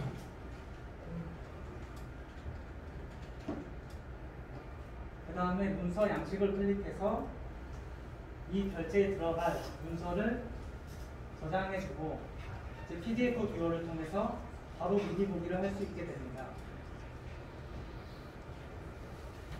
이제 첨부한 기한 문서 외에 파일을 선택해서 부가적으로 첨부를 또 할 수 있습니다. 이제 그 다음에 보낼 파일들을 모두 첨부했다면 결제 설정 버튼을 눌러서 결제선을 설정할 수 있습니다. 결제선을 추가하도록 하겠습니다.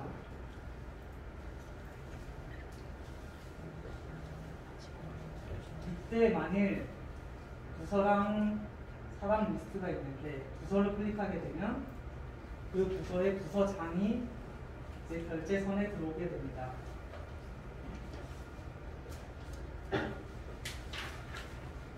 다음으로 이제 합의자를 추가하게 되면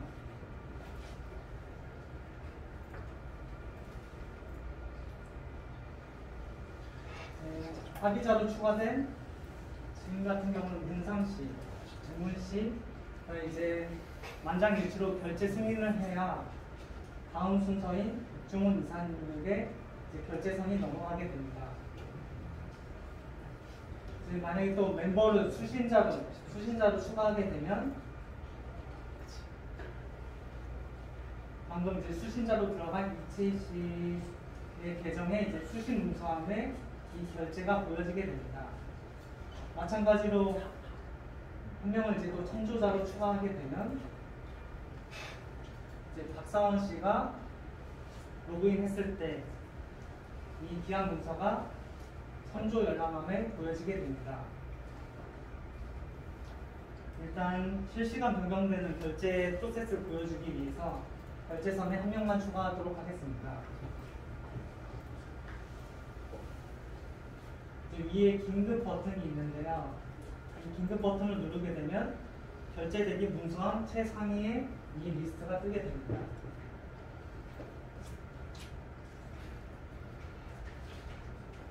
이제 결제선을 정해주면 결제 요청 버튼이 생기고 이 버튼을 클릭하게 되면 기한서가 기한되게 됩니다.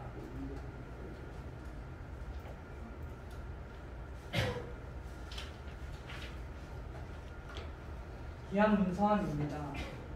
기한 문서함은 내가 기한한 문서를 볼 수 있는 문서함입니다.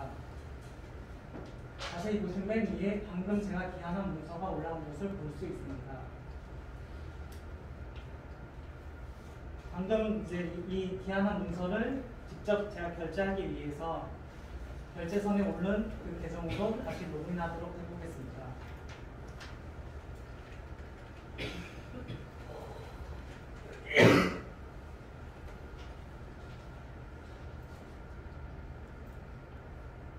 결제 대기 문서함입니다. 결제 대기 문서함에는 내가 결제해야 되는 그런 문서들이 오게 되는 문서함입니다. 만일 기한자가 긴급을 체크했다면 이 화면처럼 가장 상위에 리스트가 뜨게 됩니다. 방금 결제를 올린 것은 긴급이 아니라 일반 결제이고 가장 최근의 결제이기 때문에 긴급과 가장 최근 문서 사이에 올라온 이 문서가 방금 기한한 문서입니다. 들어가서 확인하도록 해보겠습니다. 그러면 방금 기한했던 문서가 PDF로 다시 보여지게 되고 사용자는 그 사인을 통해서 결제를 할 수 있습니다. 저희는 이때 시그니처 패드라는 기능을 사용해서 사용자가 마우스로 사인을 할 수 있도록 제작을 했고 결제자가 사인을 하고 결제하기 버튼을 누르면 이 결제는 다음 결제선에 있는 사람에게 전달되게 됩니다.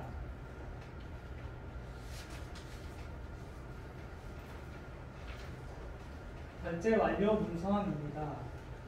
방금 제가 그 문서를 결제 완료했기 때문에 결제 완료 문서함에 뜨게 되고 클릭해서 들어가면 방금 제가 사인한 것을 볼 수 있습니다.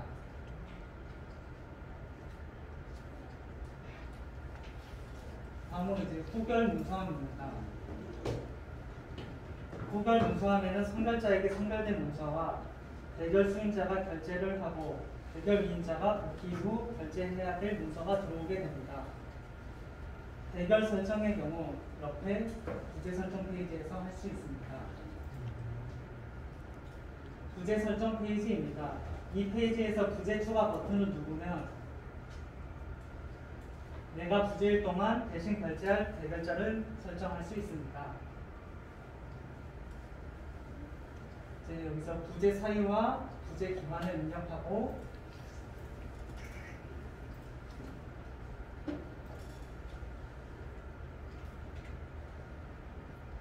아래 대결자를 선택해 보도록 하겠습니다. 대결자의 경우는 같은 부서의 사람들만 보여지도록 설계했습니다. 이제 대결자를 골랐으면 대결자가 결제할 수 있는 양식을 골라줍니다.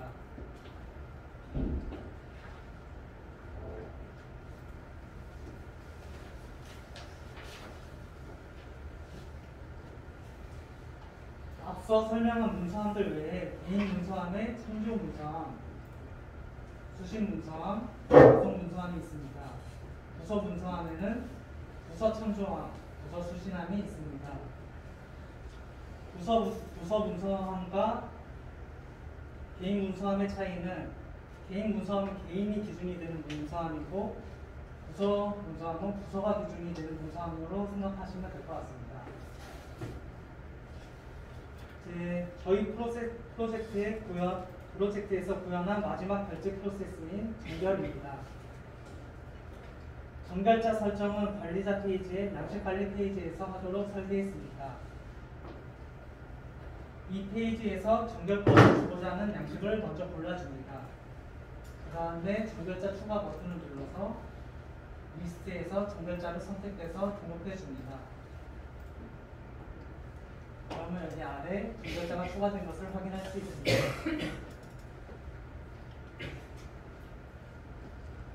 관리자 대시보드로 가도록 해보겠습니다.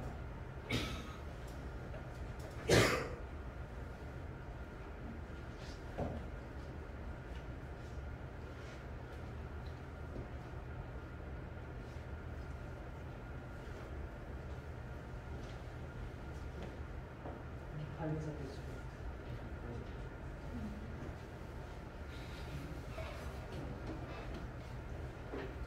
관리자 페이지에서는 방금 들어갔던 양식 관리 외에 부서 통합 관리, 보안 관리, 멤버 통합 관리가 있습니다. 먼저 관리자 대시보드에서는 여기 아래 관리자 리스트를 한 번에 볼 수 있습니다. 먼저 맨 위에 보안 관리의 멤버 접속 로그 페이지를 살펴보도록 하겠습니다. 이곳에서는 IP를 포함한 멤버들의 접속 로그를 확인할 수 있습니다.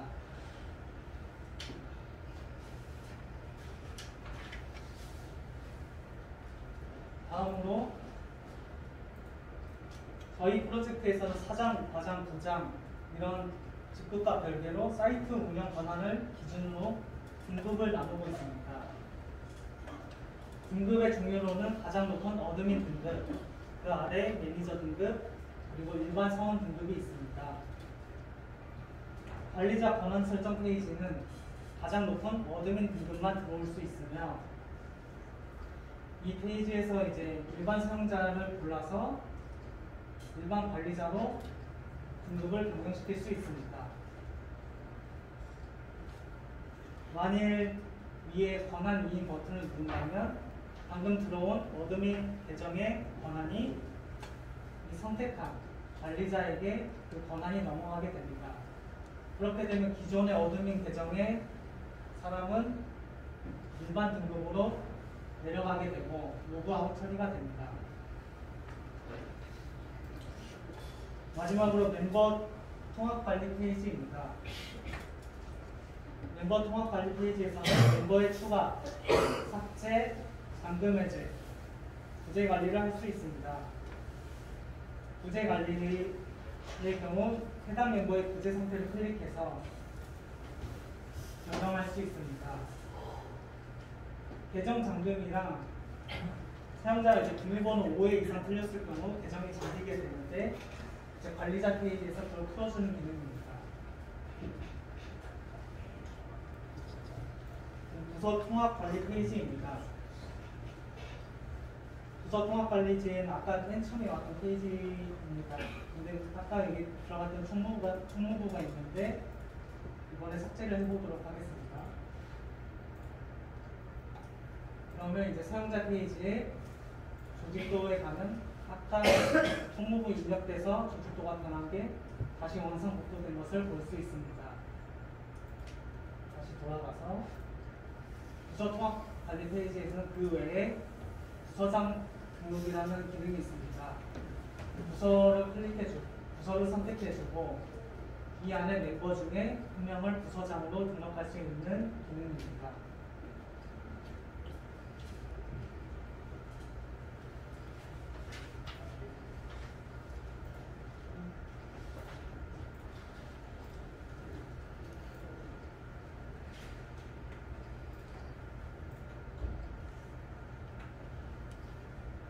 팀원 소개입니다.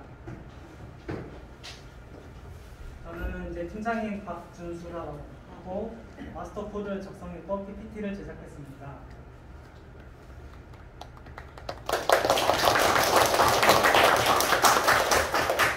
특징점을 발표하면 먼저 팀장으로서 제 역량이 좀 많이 부족했는데 잘 따라와준 팀원들에게 진짜로 감사드리고 저는 이번 프로젝트를 통해서 설계의 중요성을 배우게 되었습니다. 만일 나중에 또 설계를 할 기회가 있으면 이번 기회를 교훈으로 삼아서 더 좋은 설계를 할 수 있을 거라 생각됩니다.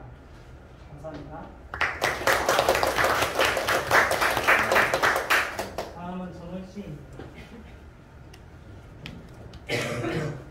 저는 기기 설계와 기술 소개서 제작을 맡은 전원이라고 합니다. 웃긴 점보다 아쉬운 점이 많아 아쉬운 점을 말씀드리려고 하는데 아쉬운 점은 코딩을 들어가면서 중요도에 따른 시간 분배를 잘 못한 것 같아 그 부분에서 아쉬움을 많이 느꼈습니다. 감사합니다. 다음으로 박종우 씨를 소개시켜드립니다.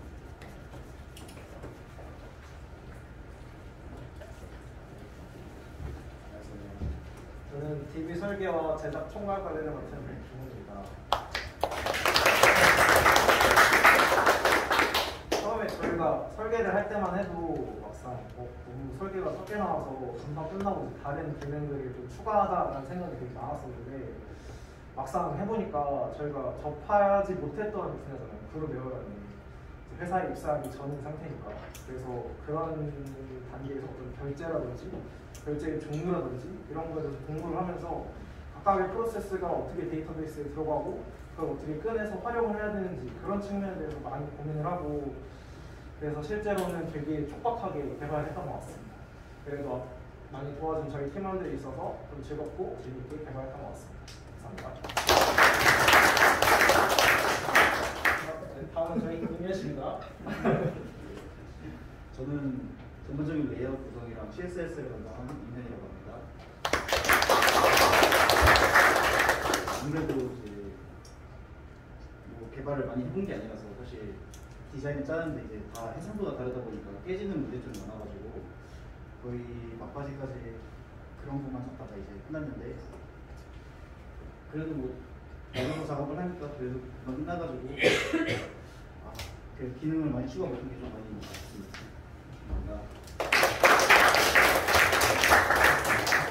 다음은 저희 엔지니어 이채희 씨입니다.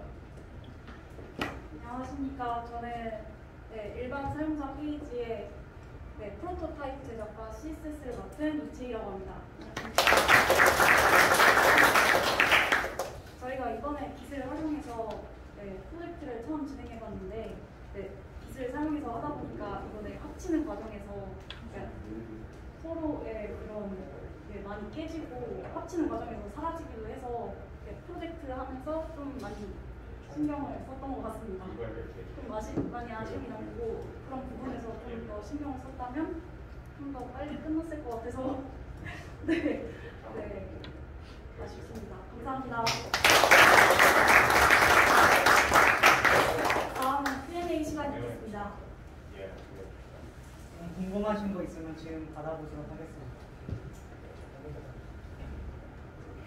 네. 저 그룹웨어 시스템 뭐 참고하신 거예요? 아, 저희는 다오랑 EAT 비즈메카.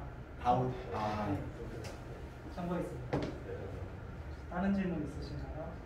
그 소스적인 질문은 아닌데 팀원분들 다 이걸 해본 적이 없이 경험이 없어서 힘드셨다고 하시잖아요. 근데 이거를 하신 이거에 어떤 매력을 느끼신 분이 예. 저희가 이제 둘 중에 하나를 선택했어야 했습니다. 프로젝트 처음 설계할 때. 좀 넓고 많은 기능을 보여줄 건지 좁고 좀 깊은 걸 우리가 배울 건지. 근데 저희는 이제 저희 팀원들끼리 소통을 하다가 좁고 깊은 걸 해보자 하다 보니까 이 그룹웨어가 좁고 깊은 그런 소스더라고요. 그래서 이걸 선택하게 됐습니다. 또 다른 질문 있으시죠? 그 아까 마지막에 프로젝트 합칠 때 깨지는 게 있다고 하셨는데 구체적으로 어떤 게 깨지는 거예요?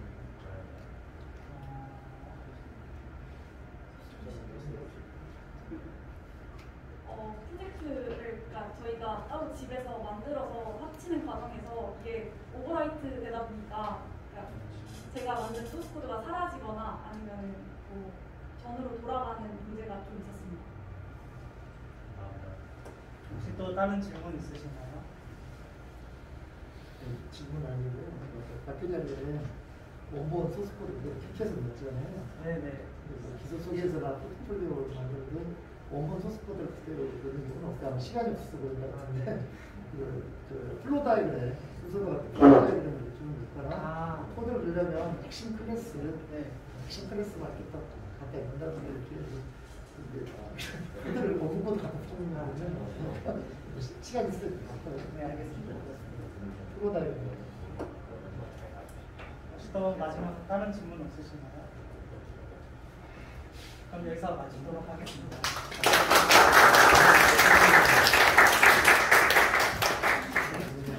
열심히 준비한 누수르자마 팀한테 다시 한번 박수 부탁드립니다. 다음은 저희 시간이 얼마 남지 않은 대로 임원준 교수님의 마지막 질문 듣고 마치도록 하겠습니다. 그게 좀 도움이 되셨나요? 네. 도움이 됐으면 이제 제가 반을 새롭게 맡을 때마다 항상 걱정하는 부분들이 있어요. 내가 어떻게 하면 이 친구들을 잘 뭉치게끔 할 수 있을까? 매번 기수마다 특성이 많이 틀려요. 제가 A는 A다라고 가리켜야 되는데 학생들은 A는 A다라고 받아들일 수 있는 친구들도 있고 우회해서 받아들일 수 있는 친구들도 있고, 그래서 어떻게 하면 좀 더 효율적인 학습, 어떻게 하면 좀 더 개발의 재미를 느끼게 할까라고 하는 게 저희 선생님들이 다 같이 해주시면 있지만 팀별 학습이에요. 팀별 학습을 통해서 여러분들이 내가 경험하지 못한 걸 각자 경험하고 내가 이해하지 못한 걸 팀원을 통해서 이해를 하고 서로 이해하지 못한 걸 서로 같이 토론하면서 해결하는 과정 속에서 개발자로 성장할 수 있는 것 같아요. 옛날에는 프로그래머라고 했죠.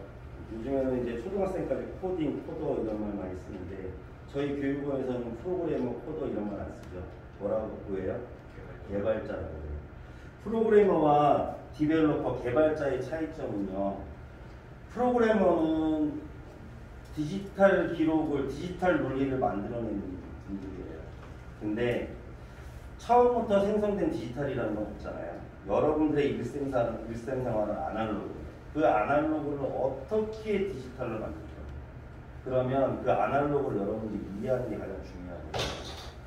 개발 수업 시간에 어떤 문법이 나오면 그 문법들 다 열심히 공부할 거예요. 근데 한 발짝만 딱 뒤로 물러서서요. 문법은 교수님이 안 가르쳐주고 내가 책을 안 봐도 우리나라 같은 경우는 네이버, 구글 영화가 얼마든지 나오죠. 그 문법의 단편적인 5줄, 6줄, 10줄짜리를 이해하는 건 큰 의미 없다고 봐요.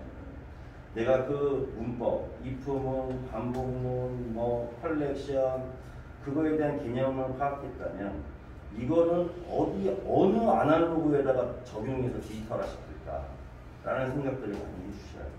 그래서 가장 좋은 방법은 아까 처음에도 말씀드렸지만 팀원들끼리 대화를 많이 하세요. 그리고 끝나면 집에 뿔뿔이 하지 마시고 조그맣게라도 프로젝트 한번 서로 간에 기획을 한번 해보세요.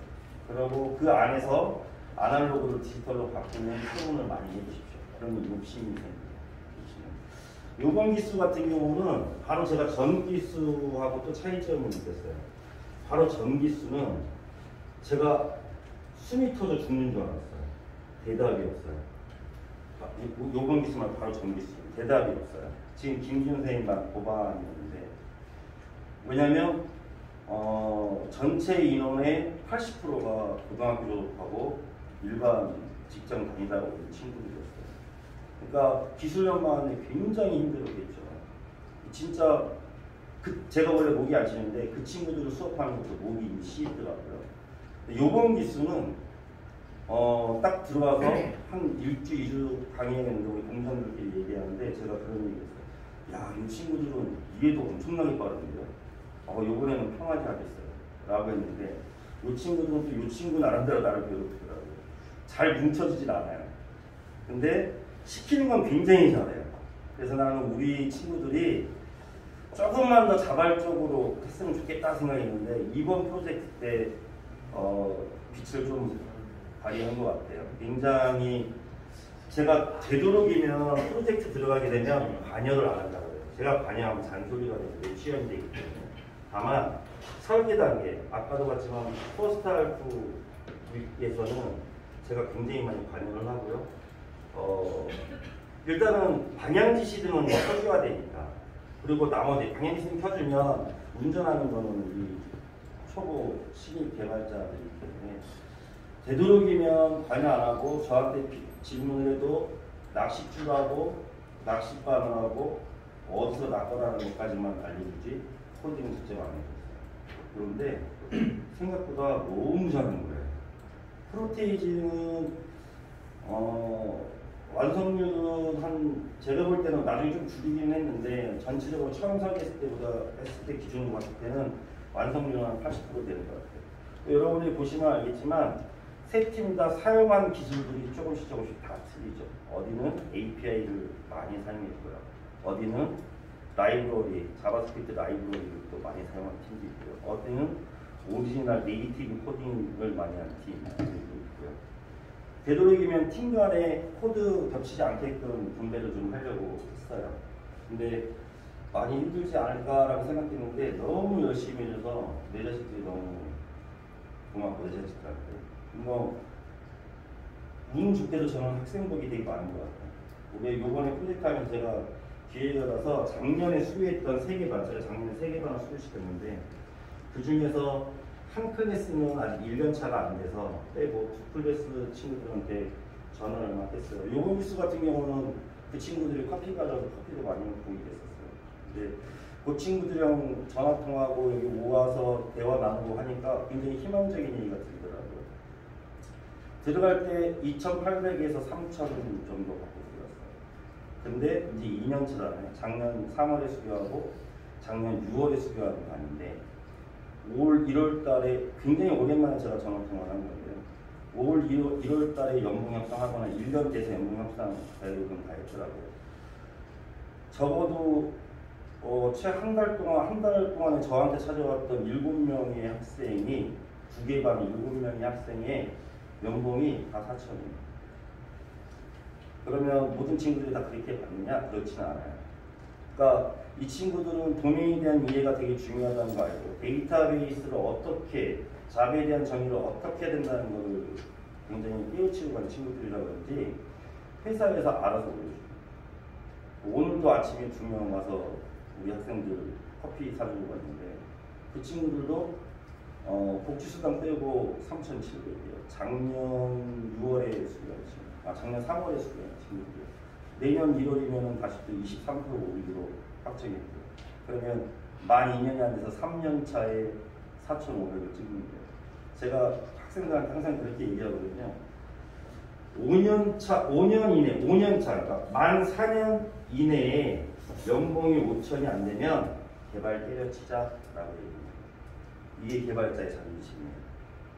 여러분들은 코더가 돼서도 안 되고요. 프로그래머가 돼서도 안 돼요. 누구나 코더가 될 수 있고 누구나 프로그래머가 될 수 있어요. 근데 여러분들은 개발자가 돼요. 개발자가 돼야 성장할 수 있어요. 되게 웃긴 통계가 있어요. IT 개발자 모질란다고 하잖아요. 굉장히 모질란다고 해요. 취업률 거의 90%, 80% 찍어요. 그런데요, 3개월 이내 그만두는 퍼센테이지가 50%에 육박합니다. 이분들은 코더나 프로그래머로 공부를 하는 거죠. 나머지 50%는 개발자로서 공부합니다. 그분들은 나중에 가면 삼각형의 꼭대기에 가 있을 확률이 훨씬 더 높아지겠죠. 여러분들도 남은 기간이 얼마인지는 모르겠지만 지금부터라도 학습할 때는 항상 넓게 한 발짝 뒤로 가서 넓게 설계하세요. 문법에 종속당하지 마세요. 기술에 종속당하지 마세요. 여러분 똑똑한 친구들이라 구글링 한 번만 해보면 기술은 다 나와요. 근데 그 기술을 현재 내가 뭐를 하고자, 어떤 아나운서, 어떤 디지털을 하고자 하는데 써먹을 수 있을까라는 생각을 먼저 해요. 그래서 그런 생각을 혼자 하기 힘드니까 1%의 가능성을 가지고 토론을 하고 그 안에서 기술화를 시켜버리는 거예요. 여러분들이 그 생각만 하시면 훌륭한 개발자로, 디벨로퍼로 성장할 수 있을 거예요. 마지막으로 가장 중요한 거는 데이터베이스를 바라보는 시각, 그 다음에 업무, 잡에 대한 정의, 이 두 가지예요. 이 두 가지만 여러분들이 확실하게 정의내리고 데이터베이스를 설계할 수 있어요. 내가 귀찮아서 그냥 개발하기 편한 쪽으로 설계하고 만들어내시면 결국에는 도태됩니다. 실제 필드에 가서 적응하기도 힘드시고요. 그러니까 그 두 가지, 내가 뭘 할 거지? 라고 하는 잡 디피니션 토론 많이 하셔야 되고요. 그 잡 디피니션에 의해서 데이터베이스를 설계해 주셔야 돼요. 그러면 그 두 가지, 프론트엔드 단에서 시작하는 잡 디피니션과 백엔드에서 마인 끝단위, 데이터베이스 사이에 있는 백엔드는 자연스럽게 어떤 기술을 써야겠다는 게 답이 나옵니다. 기술을 먼저 접근하지 마시고. 아시겠죠? 아시겠죠? 네, 시간 다 돼서요. 여기서 마치도록 하고요. 우리 사회보느라 오늘 아침에 갑자기 시켰어요. 제가 하려다가 갑자기 시켰어요. 오늘 옷을 이쁘게 입고 와서 우리 박윤철 군이에요. 박수 한번 쳐주세요. 1시간 반이라고 했는데 2시간 가까이 했네요. 너무 죄송스럽고 시간 빼서 그래도 조금이나마 도움이 됐으면 좋겠고요. 아까 질문들이나 아까 교수님께서 말씀하신 문서들, 뭐 설계 순서도나 이런 것들은 다 문서화 시켜놔서 저 앞에 있으니까 아직 추가해야 될 필요도 있으니까 일단은 저쪽에 전시를 해놓을 거니까 보시고요. 또 궁금하면 저희 교육장에 오셔서 우리 개발자분들하고 질의하시고 이러시면 더 도움이 될 거예요. 자, 오늘 고생 많으셨고요. 다음에 또 뵙는 게 있었으면 좋겠습니다. 감사합니다.